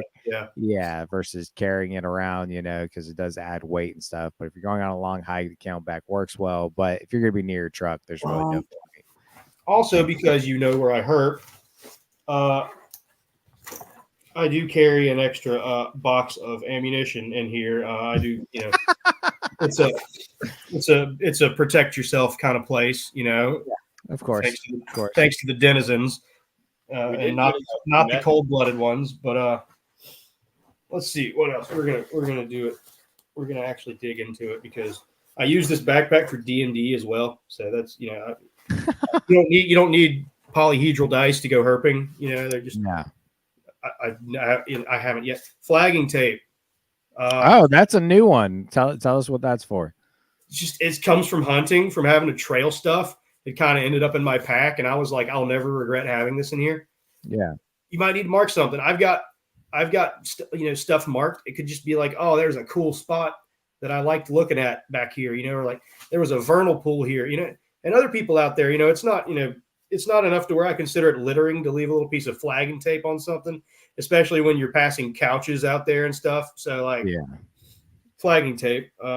That's a new one. I like that. Especially, I feel like that could come in handy if you're hiking a long ways. If you you're going to get anything, man. Like, I don't carry a GPS either. Make sure I should, but I guess it's my like redneck GPS. It's like my no, that works, man. I needed it. If I was somewhere where I thought I needed it, I would have it. Directional Hansel and Gretel GPS. Yeah, dude. Yeah. My beer is 64 degrees. I need to drink it faster. I have letting it get warm, son. Yeah, I have one of these thermometer. It's good to have. Thermometer. I have random little like granola bar, like little figgy bar things, just something to munch on, dude. Like you gotta have. I mean, shit, man. it could sit in there all year, or I could eat it tomorrow. But it's something to have, and you might need it. Notebook, stuff like that. And a lot of the rest of my kit is just stuff that I keep in my truck with me because I am pretty truck centric out there with a lot of what I do. So a lot of it's like tools. I do keep a portable cell phone charger, and because I'm a damn construction worker, if any of you guys have like your favorite cordless brand or anything, I guarantee you they make a device charger that'll run off those drill batteries. And let me tell you what, those things last for fucking ever. I actually really like that. Charge your phone for like 100 times off of that thing, and it'll just in like record time. Like it's an incredible thing to have. Like, it's just, I mean, any device charger will do, but like I find those to be nice. They got a clip on them, like they fit in backpacks pretty well. Yeah, I mean, that's really thin. It's one of those things I feel like would come in handy for like a couple days away, because if you charge that up at home, camping trips, dude, like that's you can take it out into the woods, and you don't have to worry about enough sun being out to charge, a solar panel type charger. You showed me that, and I really liked that. That's cool. It was like $30. You can get them on Amazon and whatever. I'm sure if Makita makes one, Makita brand whore, I'm sure anybody does. Fellow tradesman, electrician, how about you? I framed houses for about 7 years, and now I do cabinets. But they pretty much just keep me in the paint dungeon now. I'm, pretty much just. I was about to say you're a painter, Harry. Harry likes playing with wood. I don't want to call myself a painter, but I haven't put my tool belt on. I have it. I haven't put it on in a while. I tell people all the time, those mini pocket jump boxes are a fucking lifesaver for. Oh yeah, like for actually starting your vehicle. Yeah, I need one of those. I don't have one of those, and I'm charge your phone or any of your devices for probably a year. Okay, I didn't know. I assume that makes perfect sense why they would have a damn. Yeah, dude, mine's got a little fucking USB charger on it, and it lasts a damn year before I got to recharge that thing again. Like, something that'll jump your vehicle off. It'll jump your fucking. It used to jump my diesel F-250. Holy shit! Little fucking jump box this fucking big, dude. Wow. Yeah. They're badass. I have to look at one of those, and it's coming. For like $100 or like $60 online. I think the diesel rated one is like $100, but the gas rated one's like a little more amperage to You'll have to send me that, Sky, if it's got phone chargers on it. Phone charger, a flashlight, fucking SOS light, fucking jumps your vehicle. I mean, you'll have to send that to me. Yeah, I'll send it to you. I don't have either of my. Speaking of lights, I don't have either of the lights that I keep with me. You want me to grab it? You what? It's in the garage. I can go grab it. Yeah, I'd like to see it. Go grab it. Yeah. Oh, what's he doing? Getting the thing? Yeah.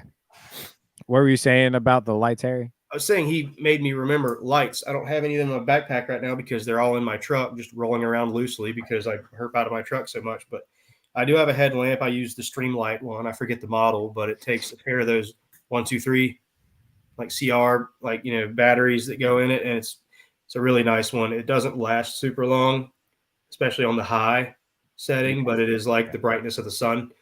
It's wonderful. Nice. Especially what brand was that? Huh? What brand was that? Streamlight. They're red and black. Yeah, I kind of fell in love with their gun lights and stuff. So I was like, let me just buy the one next to it and see how it works in the woods. And I was not disappointed. It's got me out of the woods a couple of times. And what's really nice, it's got the 3 different dimness or brightness settings. Yeah. And the lowest one, like as the batteries die, it'll just run that low one for a really long time.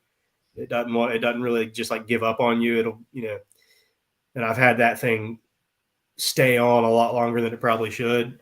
And they are not rechargeable, which kind of sucks, but it's also nice because you can just throw a couple of those in your pocket. But yeah, if you have a couple of spare, I have a whole I've got like, I don't know, a 50 pack of AAA batteries that stay in my backpack because my flashlight and my headlamp, they have rechargeable batteries, but they also take little casings with AAA batteries in them. So in a pinch, you can just, Yeah, I'll charge up the rechargeable batteries to keep them in there. And then if those run out, I'll throw in the AAAs in the little cylinder that hold those, throw that in, good to go. Sure.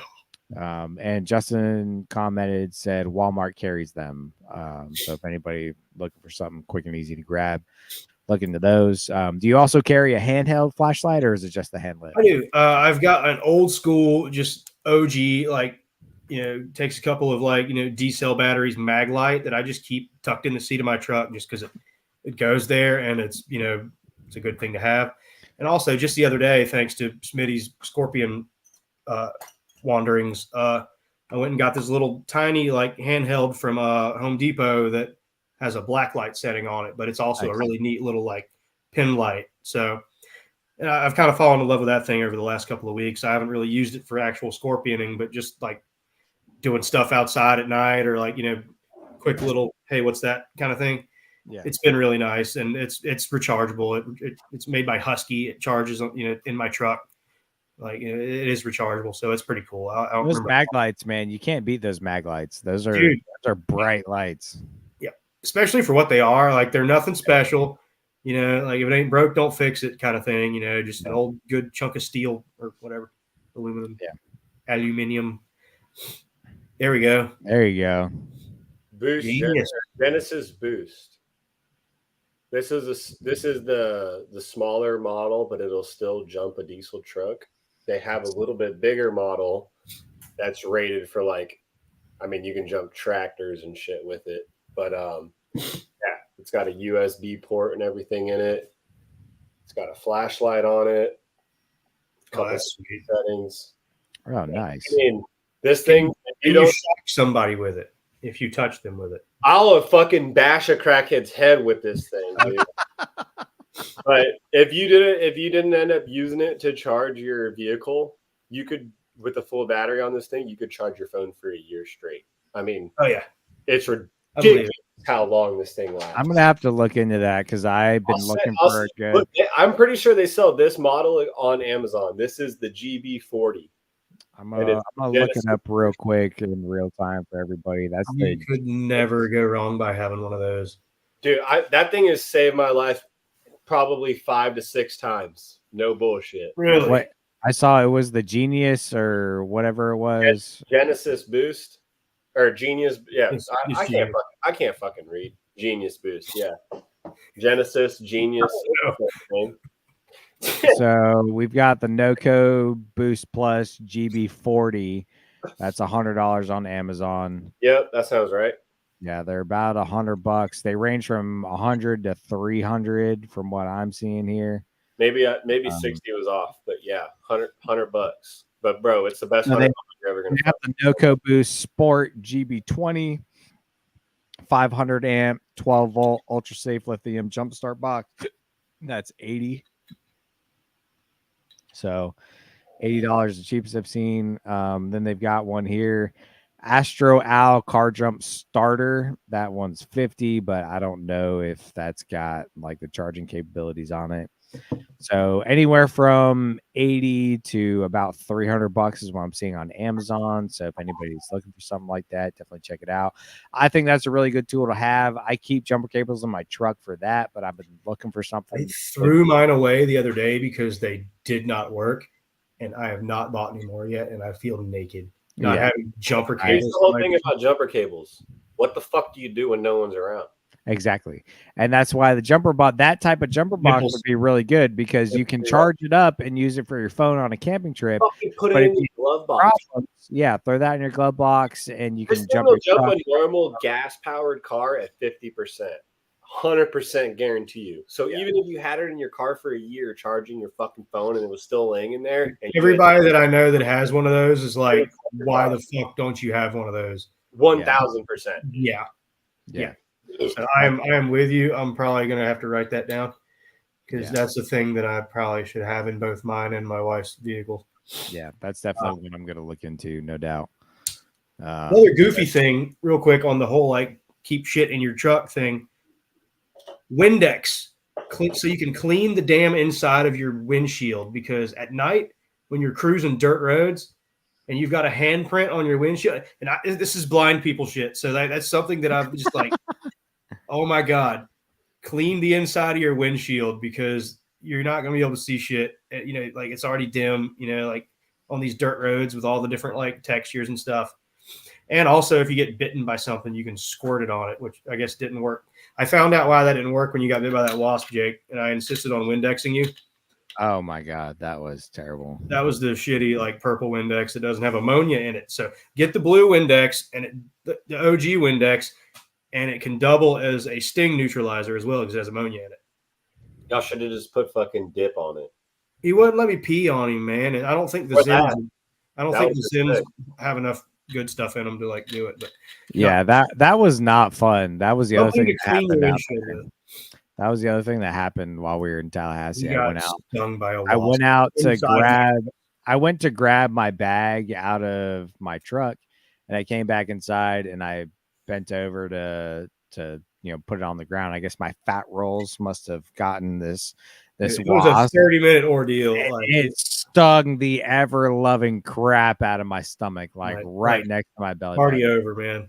Yeah, it was not. You got yellow jacketed.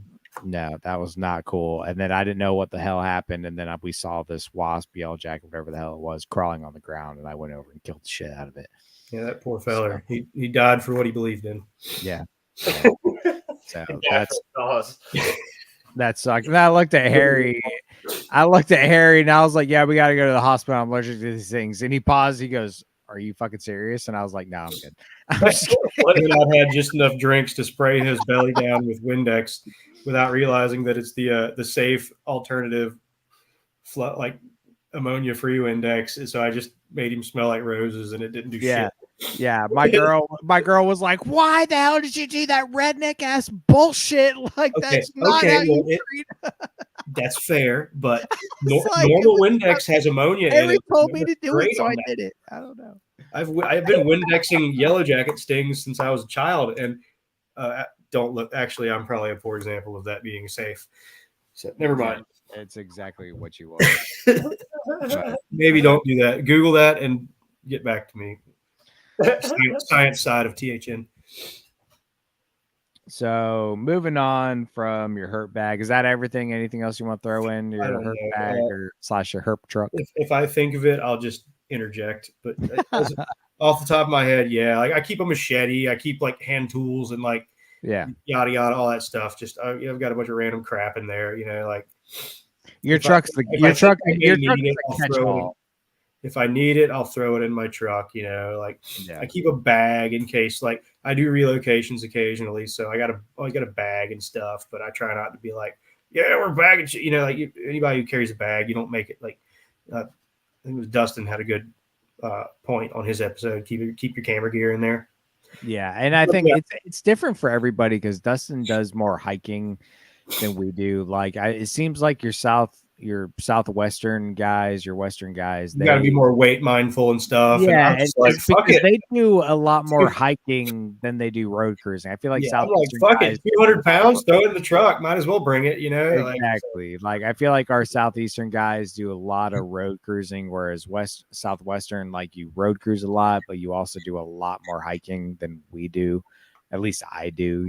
Like I don't hike a lot. I do, but I don't like. But it's all good. So next question we got for you, because we're already getting far into this. Sorry. No, don't apologize, man. This is all good stuff. So for you, how do you go about finding the best place to find a target species, no matter the target, especially when you haven't been to that area? What are some key things that you look for? I guess we can specify Tallahassee. What do you look for in Tallahassee if you're targeting something? Man, the habitat. This is Florida, man. Any little speck of trees you find, things are going to be desperately clinging to. Even up here, it's a little bit.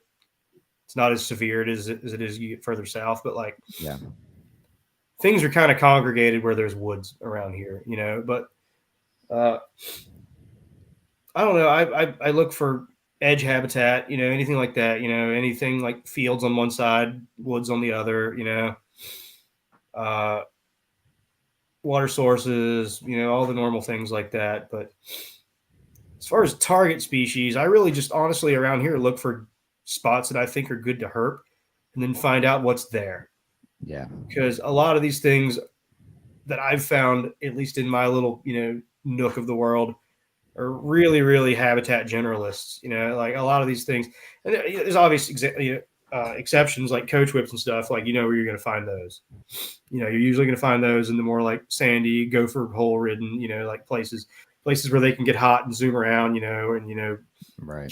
catch angles on lizards, places with good lizard populations and stuff. But like a lot of these more, these species that I'm really trying to find, it almost comes down to like finding places that look good and then figuring out whether or not they're there. If that makes any sense, because they can look great and just them not be there. And, that's not their fault and it's not your fault. It looked good, and that's kind of, how it is for me. dice you roll when you're hunting new spots. But Yeah. I don't know if that makes any sense or not, but No, yeah, it makes a lot of sense. I encounter a lot of the same things. It's a lot. I feel like Florida has a lot of that, where it's a lot of, kind of touched on earlier. There's a lot of prime habitat, and it's not even really about are you in the right place. It's more about were you there at the right time, or are they there, or are or are they out? Yeah, and that's a big thing. Is like that's why we say to everybody, like with Jack. So Jack, after we parted ways Sunday, late Sunday. He went back to his dad's in Hilton Head. He worked, remotely that day. And then before he went back, he went and found a scarlet snake at a local area here, which was awesome. That was his lifer. It wasn't a scarlet king. It was a scarlet snake. For anybody that doesn't know, there is a difference. Yeah. And he was so hyped on it. And he was like, man, this makes me feel like I know what I'm doing. And I was like, man, that's not such a good feeling when you do something you wanted to do, and you were like, that's what I meant to do, and it worked. Yeah, like, I fucking targeted this. That's a leveling up moment in your herping that nobody can ever take away from you. But I told him, I was like, look, dude, like what you're doing. It's not like herping isn't all about knowing what you're doing. It's about it's like 10% knowing you can know what you're doing and it's still not work, and it doesn't take shit away from what you did. Yeah, that other 90% is right place, right time. You can know all the stuff in the world. If you're not at that exact spot at that exact moment, that snake is right there at that spot that you just so happen to look or flip or whatever. I can't tell you how many snakes like I've just so happened to look over and seen something. Like it just happens to be there. It's luck. 90% of what we do is luck. And so I made sure to tell him, like, dude, you know what you're doing, you know what you're looking for, but the rest of that is just luck and being at the right place, right time. Like, just because we didn't find a whole lot when we hiked for 6 hours and found 2 copperheads under somebody else's flip site, it doesn't mean we don't know what we're doing. It's a fact of they weren't there at that exact time in that exact moment. Like there's a lot that goes into that stuff. So much luck that goes into it. You can tree a lot of it, but it actually isn't as much as you think it is. Like a lot of it you can kind of like have planned out and stuff, but man, sometimes they just weren't there, or you turned the wrong way, or like it's that's something that also like it plagues me, because like I said, I herp quite a bit alone. So, it's really hard to have 360 eyes on everything when you're helping through an area, like it's really hard to, yeah. But you've got to know that you've probably missed stuff and be okay with it because you're one person. Yeah. And I can't drag yourself down, or, you can't make that change how you feel about how you did. I can guarantee you everybody that herps on a at least semi-regular basis has either looked right by or passed right by so many snakes and they never saw it because they're that good. For every snake that you see, you probably walked right past. You got to learn how to have those trips and, be okay with it. Like, yeah, 100%. That's another big thing that I've, realized is you got to learn how to just have gone herping and like, okay, now it's dark. I'm gonna go home, and do something else. And be okay with that, because you know what, you got to go, and that was it. Yeah. Like it's nice. You see all these people's highlight reels, but you don't see the times they just like drive in silence. Yeah, exactly. Place they just like 30 hours of quiet driving. Holy fuck, it was perfect. What the hell, like I didn't find a damn thing. it just kind of it's part of it. Yeah. So kind of on the same thought process, Harry, what advice would you give to somebody that hasn't really herped much before but wants to start? What would you I tell was them? looking forward How to would you this. This tell is them to actually start? the only question I thought about an answer to Nice. this whole time. So I swear I love y'all. Uh, just fucking go. Okay. Like, I mean, you like going off what I just said, you can plan your ass off and, you can still do that, but just don't wait for it to be right. Don't wait for, like anything. Just go. You got a little while, just go. If you don't think it's the best spot in the world, just go anyway. Yeah. Just fucking go herping, man. And like the rest of that shit will fall into place, if you just keep going, pound the pavement, man. And like another thing, talking to more seasoned herpers can be kind of intimidating, and they don't really make it any easier because there's a lot of what gatekeeping and herping and stuff like that. But I understand a lot of the reasons for the gatekeeping because there's a very finite resource we all deal with in this, being like spots, and stuff like that. And in my other hobbies like hunting and fishing, there's similar things. You're a little protective of your spots, but there's still a whole bunch of information you can glean from talking to other herpers, and it's still a lot of more seasoned herpers are pretty hesitant to give that information out, and I think that's kind of shitty. Like there's no damn king of the herpers, and if there was a king, the crown would have a fucking propeller on the top of it, dude. Nerds out here looking for critters, and like I feel like some people take themselves too seriously and aren't willing to talk to people that are trying to get into it, and that's you don't have to give them your damn flip site, but like I realize this question started as like how would you address new herpers, but like that kind of flipped there, but like like talk to each other, and don't expect the world, but you could still establish a rapport, and if you're smart enough about it, you can still get some information from it without getting like a here, like go here, do this kind of thing. You can learn something from anybody. I understand people who don't give away their best spots, like because you also, especially if you don't know somebody, like there's a big difference between me taking Sky to my best spot versus me taking somebody I don't know to my best spot, because like I know Sky. Sky's one of my best friends. I know him. I trust him. I know he's not going to go mark a location on his phone and go back and poach that spot in 2 weeks.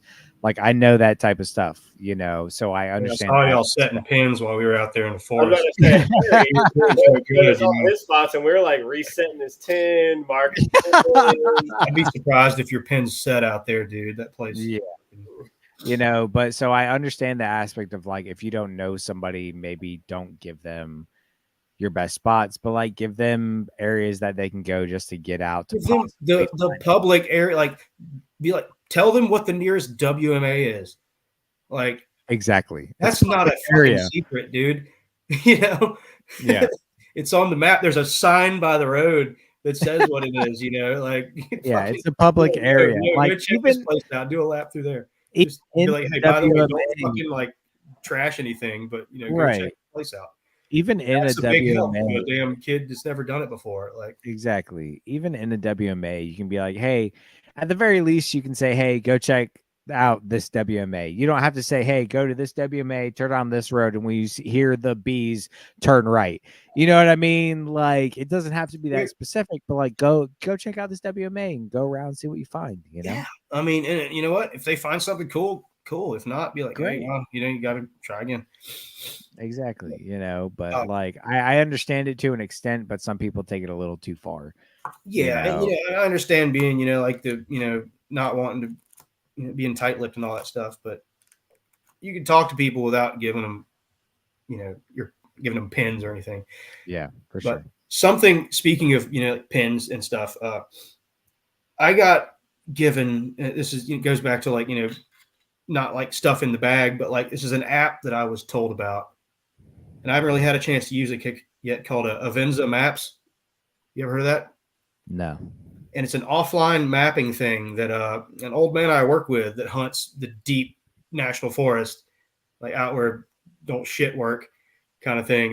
He said he ran into a FWC officer out there that said that, man, if this is the app you need if you want to be out here in the middle of nowhere. And it's an offline mapping surface. And I guess what it does is it superimposes a lot of different road maps, and like whatever maps you want, you can, like, I guess, in-app purchase like different maps, and it just layers them and stuff. And it will actually still give you like a you are here dot on that when you're offline somehow. I'm not really sure how. I haven't played with it much yet, but if anybody's had any experience with Avenza Maps, I would like to hear. I haven't really had a chance to play with it yet, but like the implications are pretty awesome if you can like add a lot. I guess what it is, it's pretty much whatever map has been like free use, like downloaded on the internet and stuff. You can like grab and superimpose and create like an idea of where you are, which could be really, really helpful in the national forest because there are some places you do not have service. Nice. Anyway, sorry, sidebar. Oh, you're good, man. Next question. Do you have a lifer species you're targeting this year, or a new area or state that you're planning to herp? I don't really anticipate myself getting to do any super complicated herping this year. I've got a little girl on the way in a couple of months, and I don't imagine I'll be in, Congrats, unless by the way. Oh, thank you. She's not even here yet, and I already, it's terrifying how much I love her. But I, outside of putting a baby in a car seat and driving her around to make her fall asleep, I don't see a whole lot of like real in-depth herping getting done this year for me, which is fine. I've got time, but I'll probably just keep doing what I'm doing, because what I'm doing is trying to get an Apalachicola king snake to slip up. And I don't find a whole lot else, because it is kind of it's hard herping out there for a lot of other things that you can find in numbers other places, but that's where they are. So that's kind of where I go, and I'll take the L's for that. Anytime it looks good and I can get out there, I probably will. But if I don't rack up any crazy lifers, oh well. I got bigger fish to fry this year. But so is the Apalachicola king probably your biggest lifer to find in the coming years? White whale, yeah. Yeah. I've been hitting it for a few years now, pretty hard, several years overall, and yeah, I've had buddies luck out, and I just was never there. So it's just right place, right time, or only hitting one of those instead of 90% of it, my guy. Yeah, man. So I don't know. I'll probably just keep, and it's honestly a low probability find. It's like Alterna guys, like who actually have applied statistics to how often they find them. There's a similar statistic to apply to these guys, and it's not really that good to think about. But you just keep going, keep going, and eventually you'll maybe find one. So good stuff, man. Probably what I'll do. If anything, I'll hit South Georgia, get my cane for the year, because I haven't done that yet. Or there are copperheads on the other side of this county, or other side of Gadsden County, which is where I grew up, which is where we were flipping that tin. And there are copperheads over there, and I haven't found one of those in several years, just because they're on the other side of the county. So I may go do that just for the nostalgia of it, because Florida copperheads are always cool. Yeah, but probably nothing too crazy. Always. So we got 2 questions left. The one being probably the main question that we ask everybody. How has field herping changed the way you keep captively? Because if anybody doesn't know Harry, he's a big king snake head. Has a lot mainly king snakes. But from Sky, you're so close to the camera. I'm ready to grill this mother trucker. Yeah. How has field herping influenced the way you captive keep? What are some things that you've taken from the field that you apply to your captive collection? Well, I've thought about it, and I do keep pretty bare bones. This species is one of the ones that really lends themselves well to tub keeping and stuff, but they're moldable. Yeah. Flat hides because they like flat things underneath, and stuff That's like one of my that. favorite ones. Yeah. Yeah. I do. I like flat hides. There are a number of things like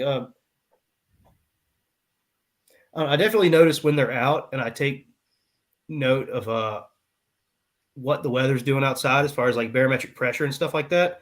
So that's kind of the opposite of what you asked. I feel like they tell me when I should be herping, if that makes any sense. Yeah. But also, I mean, I realize that you can kind of give them a number of things and they'll, they kind of use it all, but out of what they do, they just prefer to be sitting under something, Yeah. hanging out, man. And it's makes me feel better about keeping them in tubs because they literally just, it's like flipping them. Yeah. And I mean, pretty straightforward. It honestly kind of makes me wonder why the hell I can't find more king snakes out in the wild because they look under stuff. But, that just goes to show. All I know is you need to produce some of those county specific Alternative. Apalachicola kings that you got. So Did you, Scott? Did you look at the AKs when you were here? Did I pull the Okay, yeah, those are nice. And we did not go. We didn't get up into that county while we were here, just because it was such a long. It was an extra 30 minutes of highway travel, which in hindsight we probably should have just made. But I was like, no, we're gonna go ahead and get into the woods and find stuff, and we probably hit the highway. What did we find though, Harry? Found a lot of cool stuff, man. A snapping turtle hole. Found jack shit. There's a snapping turtle hole. Wow. Good stuff, man. If we'd have found an AK on y'all's first trip down here, y'all would have thought it was easy. It's like when you take that friend fishing that never goes fishing and they catch like the biggest fucking thing in the world. And you're like, yeah, like a 40-inch bull red. What are you talking about? This is easy. Like, go fuck yourself, So, So at least that didn't happen because that would have been worse than anything, I think, to me. While simultaneously being awesome. I don't know. It would have been awesome. I'm not gonna lie. I'm planning on the next trip I actually make down to you. We're gonna find an AK, dude. We're gonna put in effort. Or we'll go 30 minutes in the other direction and find a fucking gorgeous standard EK. Yeah, because it's just that fucking far. Or can we just go find a badass white oak? Because that's all I'm trying to find. No, they don't exist. Fuck so. I haven't found one since y'all were here. I don't care that y'all are planning a trip. Guess what, bitch? I'm tagging along. You're always invited, Scott. White oaks are a myth. Everyone I've seen has been a hallucination. Well, for our last question of the evening, it's our final question for everyone. What is your craziest / scariest story you have from the field? Whether it be something Smitty would find scary, like ghost related, or just something creepy, or just like a crazy experience you had in the field. What would you say your number one is? You don't have to tell about the time that Smitty tickled you behind the bushes. He didn't ask me about my happiest. That would be his happiest story, yeah. Well, other than Boomhauer talking to us about the moccasin the other day, I don't know. I've been really lucky about not having a lot of super weird stuff happen because I herp the ANF so much. So if I see something I don't like, I can just go, nope, and turn the fuck around and leave. Like if I see I see people like deciding to live out there all the time and like just like people doing weird stuff, and I hear about like even weirder stuff from my friends, but like just like people go out there to do weird shit, and I guess that's why I feel so at home out there looking for snakes, but like I feel like still I'm outclassed. But so outside of just like the random people out there living their best life, and me luckily, usually being able to just like turn around and go, well, there's another way out of here, and leaving. One time a couple of years ago, and this, I don't believe in cryptids. I don't think. I don't know. But I'd been riding around out there. It was the middle of summer, and I don't know if y'all have whippoorwills up there, but that Yeah. crazy yeah, it's hard. I'm not going to try to do it, but like Do it. driving along, windows down, just whippoorwilling. Do it one time. That's So the best you get in people Sky. know. Google that shit, America. But we actually have. I think there's another like slightly related, basically a whippoorwill that they're called something else. But sounds fucking same. Whatever. Yeah. Not a fucking birder, Jake. But I was out there riding around. Like too late. Like supposed to be home by 10. It was like 11:30. I was like, where's this road go? I know by direction it's going to spit me out on the highway kind of thing. So I'm just like bebopping down this road, like no cell service. You look at Google Maps and it just gives you like the little arrow where you are and it's green. And I'm like, fuck. All right. Like the truck's still telling me which direction I'm going. And all the birds quit making noises. And it's so obvious. That's always eerie, dude. Birds and bugs galore, and then it's like somebody hit the mute button. Yeah, that shit's.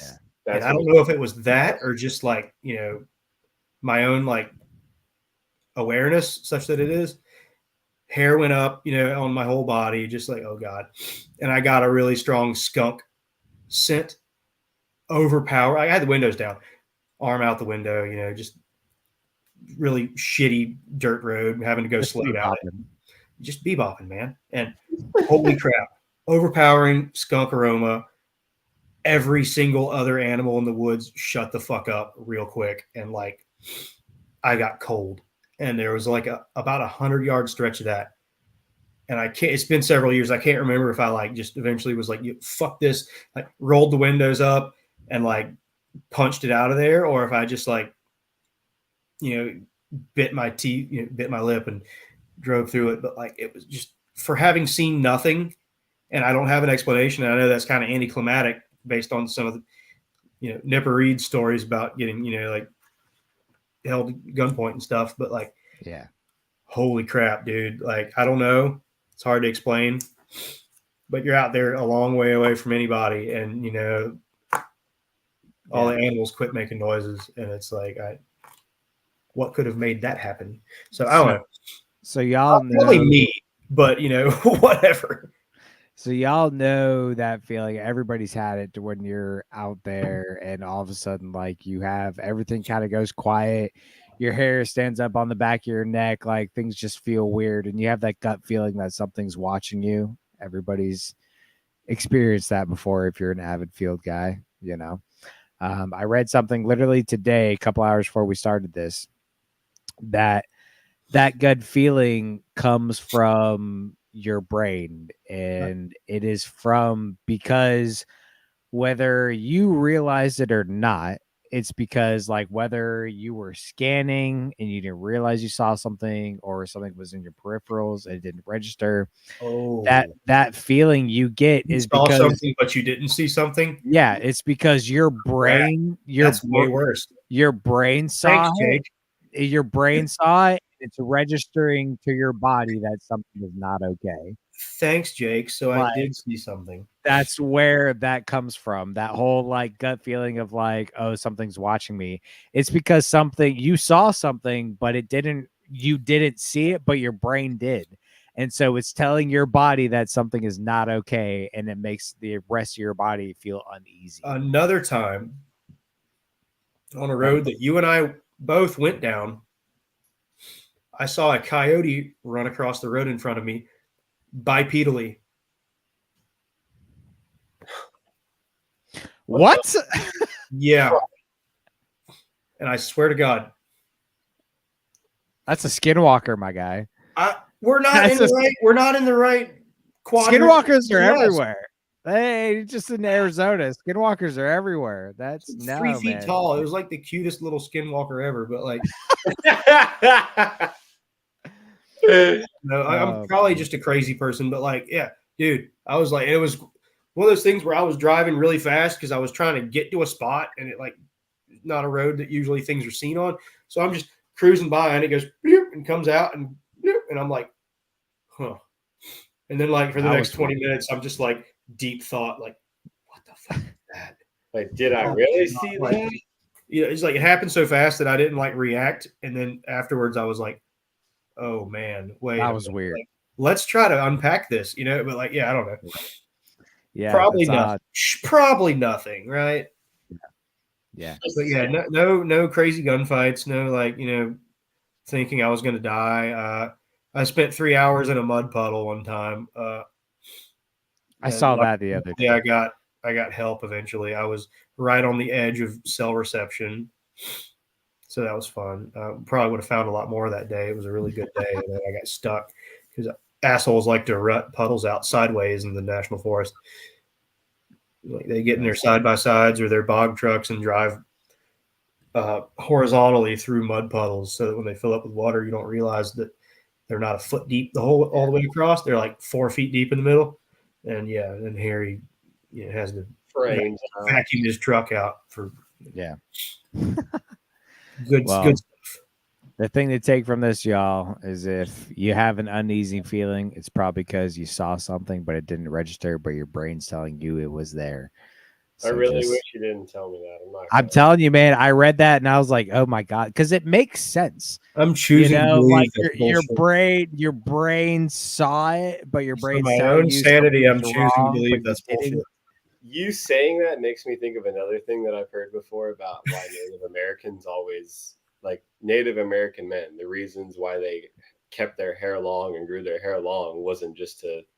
It had a more deeper meaning, and it was because they believed that they could detect and sense their surroundings more through their hair, like as their hair would pick up their surroundings as they used it as like another sense, as like it was their Yeah, eyes. the opposite of why airbenders shaved their heads. Well, Jake was just saying how like your hair stands up on your whole body because you're Yeah. registering that when you have a full head of natural hair since birth that's never been cut. It's technically so genetically programmed, and Threaten your me with a senses good time. I are hate shaving. so connected, and your nerves are so connected that Yeah. you're supposed to be hypersensitive to all your surroundings. So that's why a lot of the Native Americans never cut their hair from childbirth, and they used it as like another sense, as like the eyes Yeah. at the back of their head. And it just makes me think of like all the times I've been out in the It woods, adds up. the back of my head goes up, and it's like I feel like I'm being fucking watched. And it's like Yeah. you at that point I'm taking 10 steps and then looking back over my shoulder and doing the check and shit. It's like Makes you fuck. want to go get some cardboard cutouts and just like stick them. Yeah. And it's funny because like I don't like the whole like you asked Smitty, like Smitty don't fuck with no ghosts, anything like that. And I'm not gonna As in, do he it. doesn't believe in ghosts, or as in he No, says he's just like he- he fully believes in them and he don't fuck with them, type of thing. And well, that there is by was far the safest of the two attitudes. To yeah, have. Just absolutely. fucking leave. Yeah, just leave. But there was Nobody ever one dies in the horror movie because they just fucking left. So I yeah. Grab was the like, can and run. man, this is stupid. Let me just keep going forward. Yeah.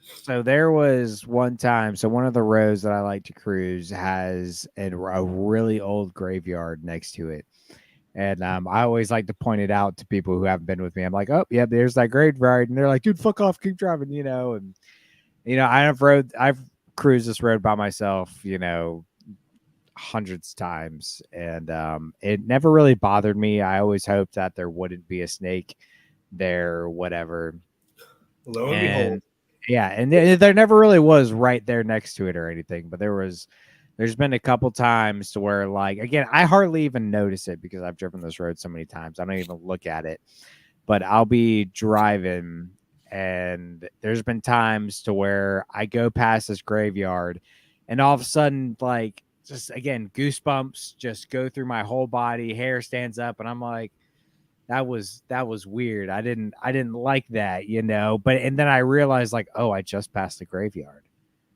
Like it's never, I've never like seen anything. There was one time I thought I saw some shadowy figure like pass by, and I was like, One of okay, the prettiest corn it was a snakes I ever deer or found in my whatever. life was But by a graveyard.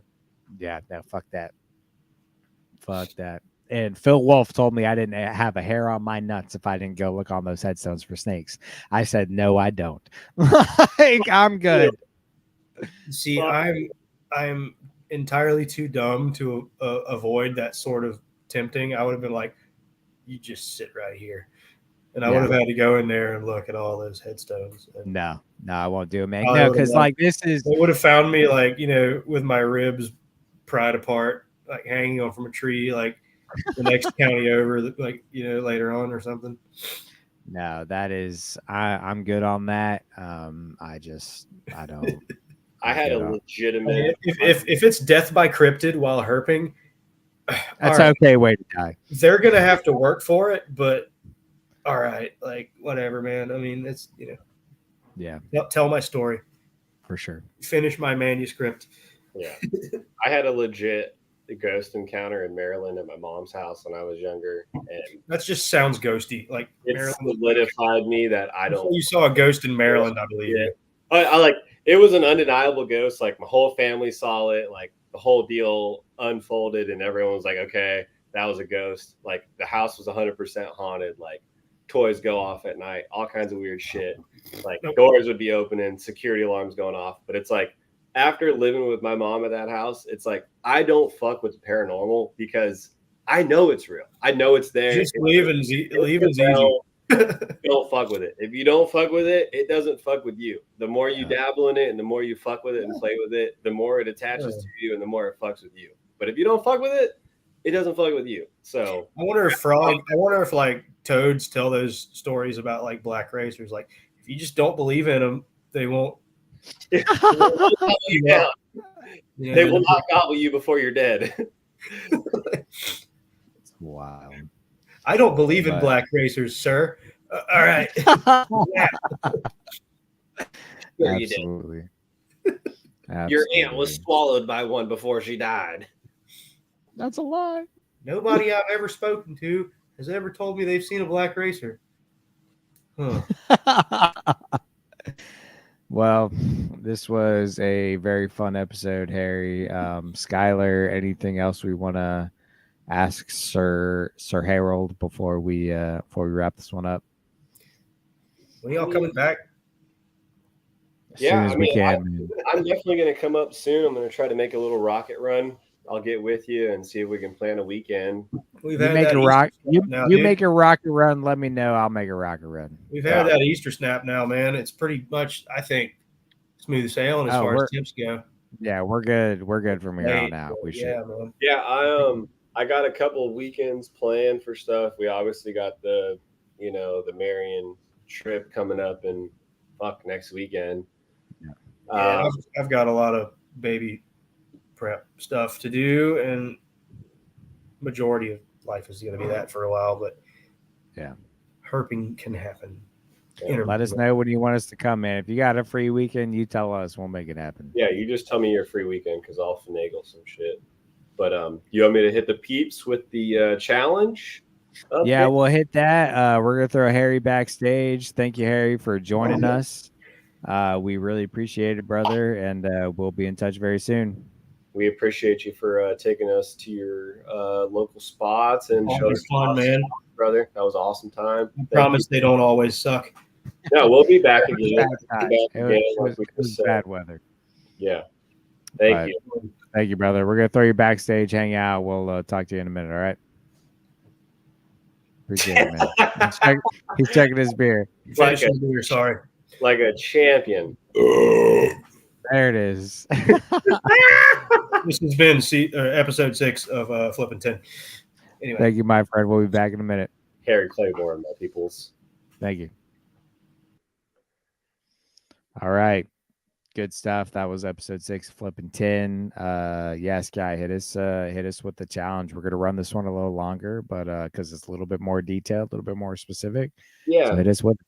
So me and Jay kind of talked this one over. We've been trying to think of something creative that, we want to keep you guys interactive. obviously getting out to a new spot, we realized that, working a day job and having kids like most of us, y'all do. I don't, but most Yeah, of y'all ain't no us, it's y'all, but it's hard to get out. Just I know, me and Jake, we're not single. We don't have kids tying us down, but it's even a little bit troublesome for us to get out. So we understand that can be a hard task. But we're coming into mid swing of spring. It's really kicking off. We feel like this is a good time to kick things off. Me and Jake come up with something new that we're trying this year. We're logging all of our snakes, our lizards, our turtles, and our amphibians. And we just want to get, a general list of everything we see throughout the year so we can go over it at the end of the year, see what we got, see what we need to target more the next year. And it'll also just push us to not only target snakes, like I want that to be something that we do is not just target the snakes. I want to target the frogs, the salamanders, like we were talking earlier in the pod. We really want to go out and see some cool salamanders this year. There's so many lizards in North America that can be found that people, they just brush them to the side. So we want to bring light to all this stuff and let you guys know that all of this stuff's cool. None of it's bycatch. Everything you find out here in Mother Nature is awesome. So we want to make a list of it. So this challenge we're going to run, it's going to be a 2-month challenge. So it'll end up being for 3 to 4 episodes. But we want you guys to go out and we want you to find an amphibian, whether that's a frog or a salamander. We want you to find a turtle, whether that's a turtle or a tortoise. And we want you to find a lizard, and we want you to find a snake. It's the mid swing of spring. We know it's going to be a little bit harder for you northern people, but if you can make it happen, make it happen. Find what you can. For you guys that are in the southern parts of the state like us, for Jake, a lot of other of us people, we've all found, our first salamander, our first lizard, our first turtle, and our first snake. So if you've already done all 4 of them, write us in on, how you found each one of those this year. How'd you find your first snake? Did you find it out basking? Did you flip it? How'd you find your amphibian? How'd you find your turtle? Did you find it on land? Was it in the water? Was it out laying? We want to know what's going on in the area so we can really find out, like what's going on in the certain parts of states at this time of year. Like this is all learning experience, you guys. So let us know if you've already found all your stuff, go out and find it again. We want you to write us in on how you've already found your first one, but go out and find a whole nother set.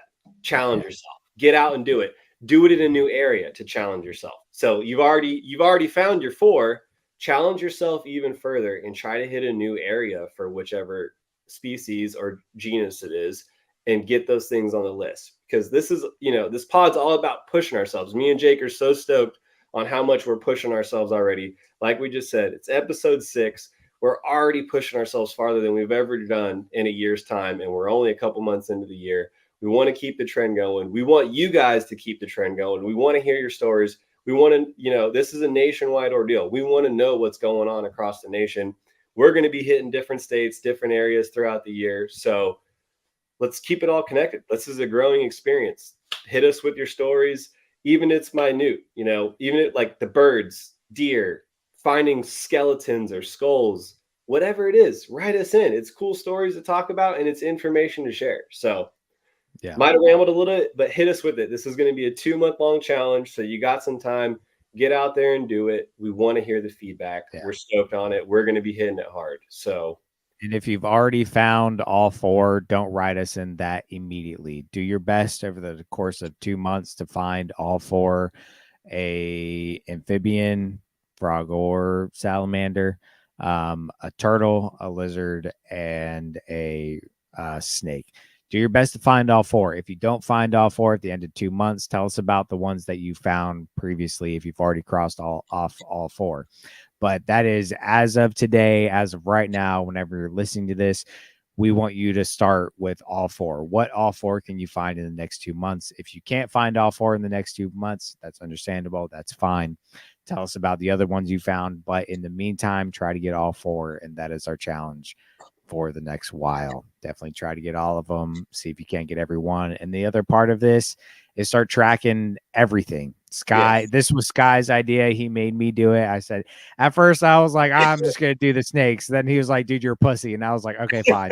I'll do all of them. And then a So week later, you hit me back with your list, all stoked on everything you got. I'm yeah. like, yo, you see, like, Yeah, it definitely had me all hyped up, dude, to yeah, actually like write everything out. So now I've got everything categorized in snakes, turtles, lizards, and amphibians. So yeah, challenge yourself to make that list. You don't have to send us your list if you don't want to. If you do, that's awesome. But that is the main challenge of this week or of this next 2 months. This is going to be the course of 4 episodes because we're every other week. This is our first episode for April. So you have April and May to find all 4. That's plenty of time, especially for any of the northern peeps. Get out there and find some stuff, and tell us about what you find. You can tell us along the way. If you find a snake and a lizard in one series of episodes, and you don't find the others, tell us what you found in the meantime. And then once you find all 4, give us a recap of everything you found so we can talk about it. And then in the meantime, of course, even if it's not dedicated to the challenge, if you find some cool stuff, man, please write us in. We'll talk about it on the podcast. We always want to hear about that. We definitely did that today. Not every write-in we had was dedicated to the new challenge of Herping New Area. That one was a little harder. This one I think is even harder, but you can go to your go-to spots and find those things. So do your best, find them all, let us know what you got. yeah. And Even if you don't hit them all, let us know what you got. yeah, If you got 3 out of 4, 2 out of 4, whatever, let us know. if you can, give us a detail on how you guys found it, because Yeah. that's really cool. We're trying to bring the information back to our keeping. So how did you find these things? Did you find them under tin? What time of day? Was it out basking? Try to remember some of these things, because this is all a learning experience, and you can note it down and go back out there at a future time and try it again and see if you can replicate, finding the same animal or another animal in that same area. So it's all learning experience. We're stoked on this. I'm stoked on it. I'm ready to get out. And, Yeah. we're, like we said, this whole list thing is like, you get cold on one genus or species. Guess what? You got 3 other things to start targeting and looking for and keep you hyped. There's no need to get cold feet or die out on this. You guys, there's so much out there for us to go find. So, And me and Sky are going to do the same thing from here on out. The first of every one we find, we're going to take down and let y'all know what we got.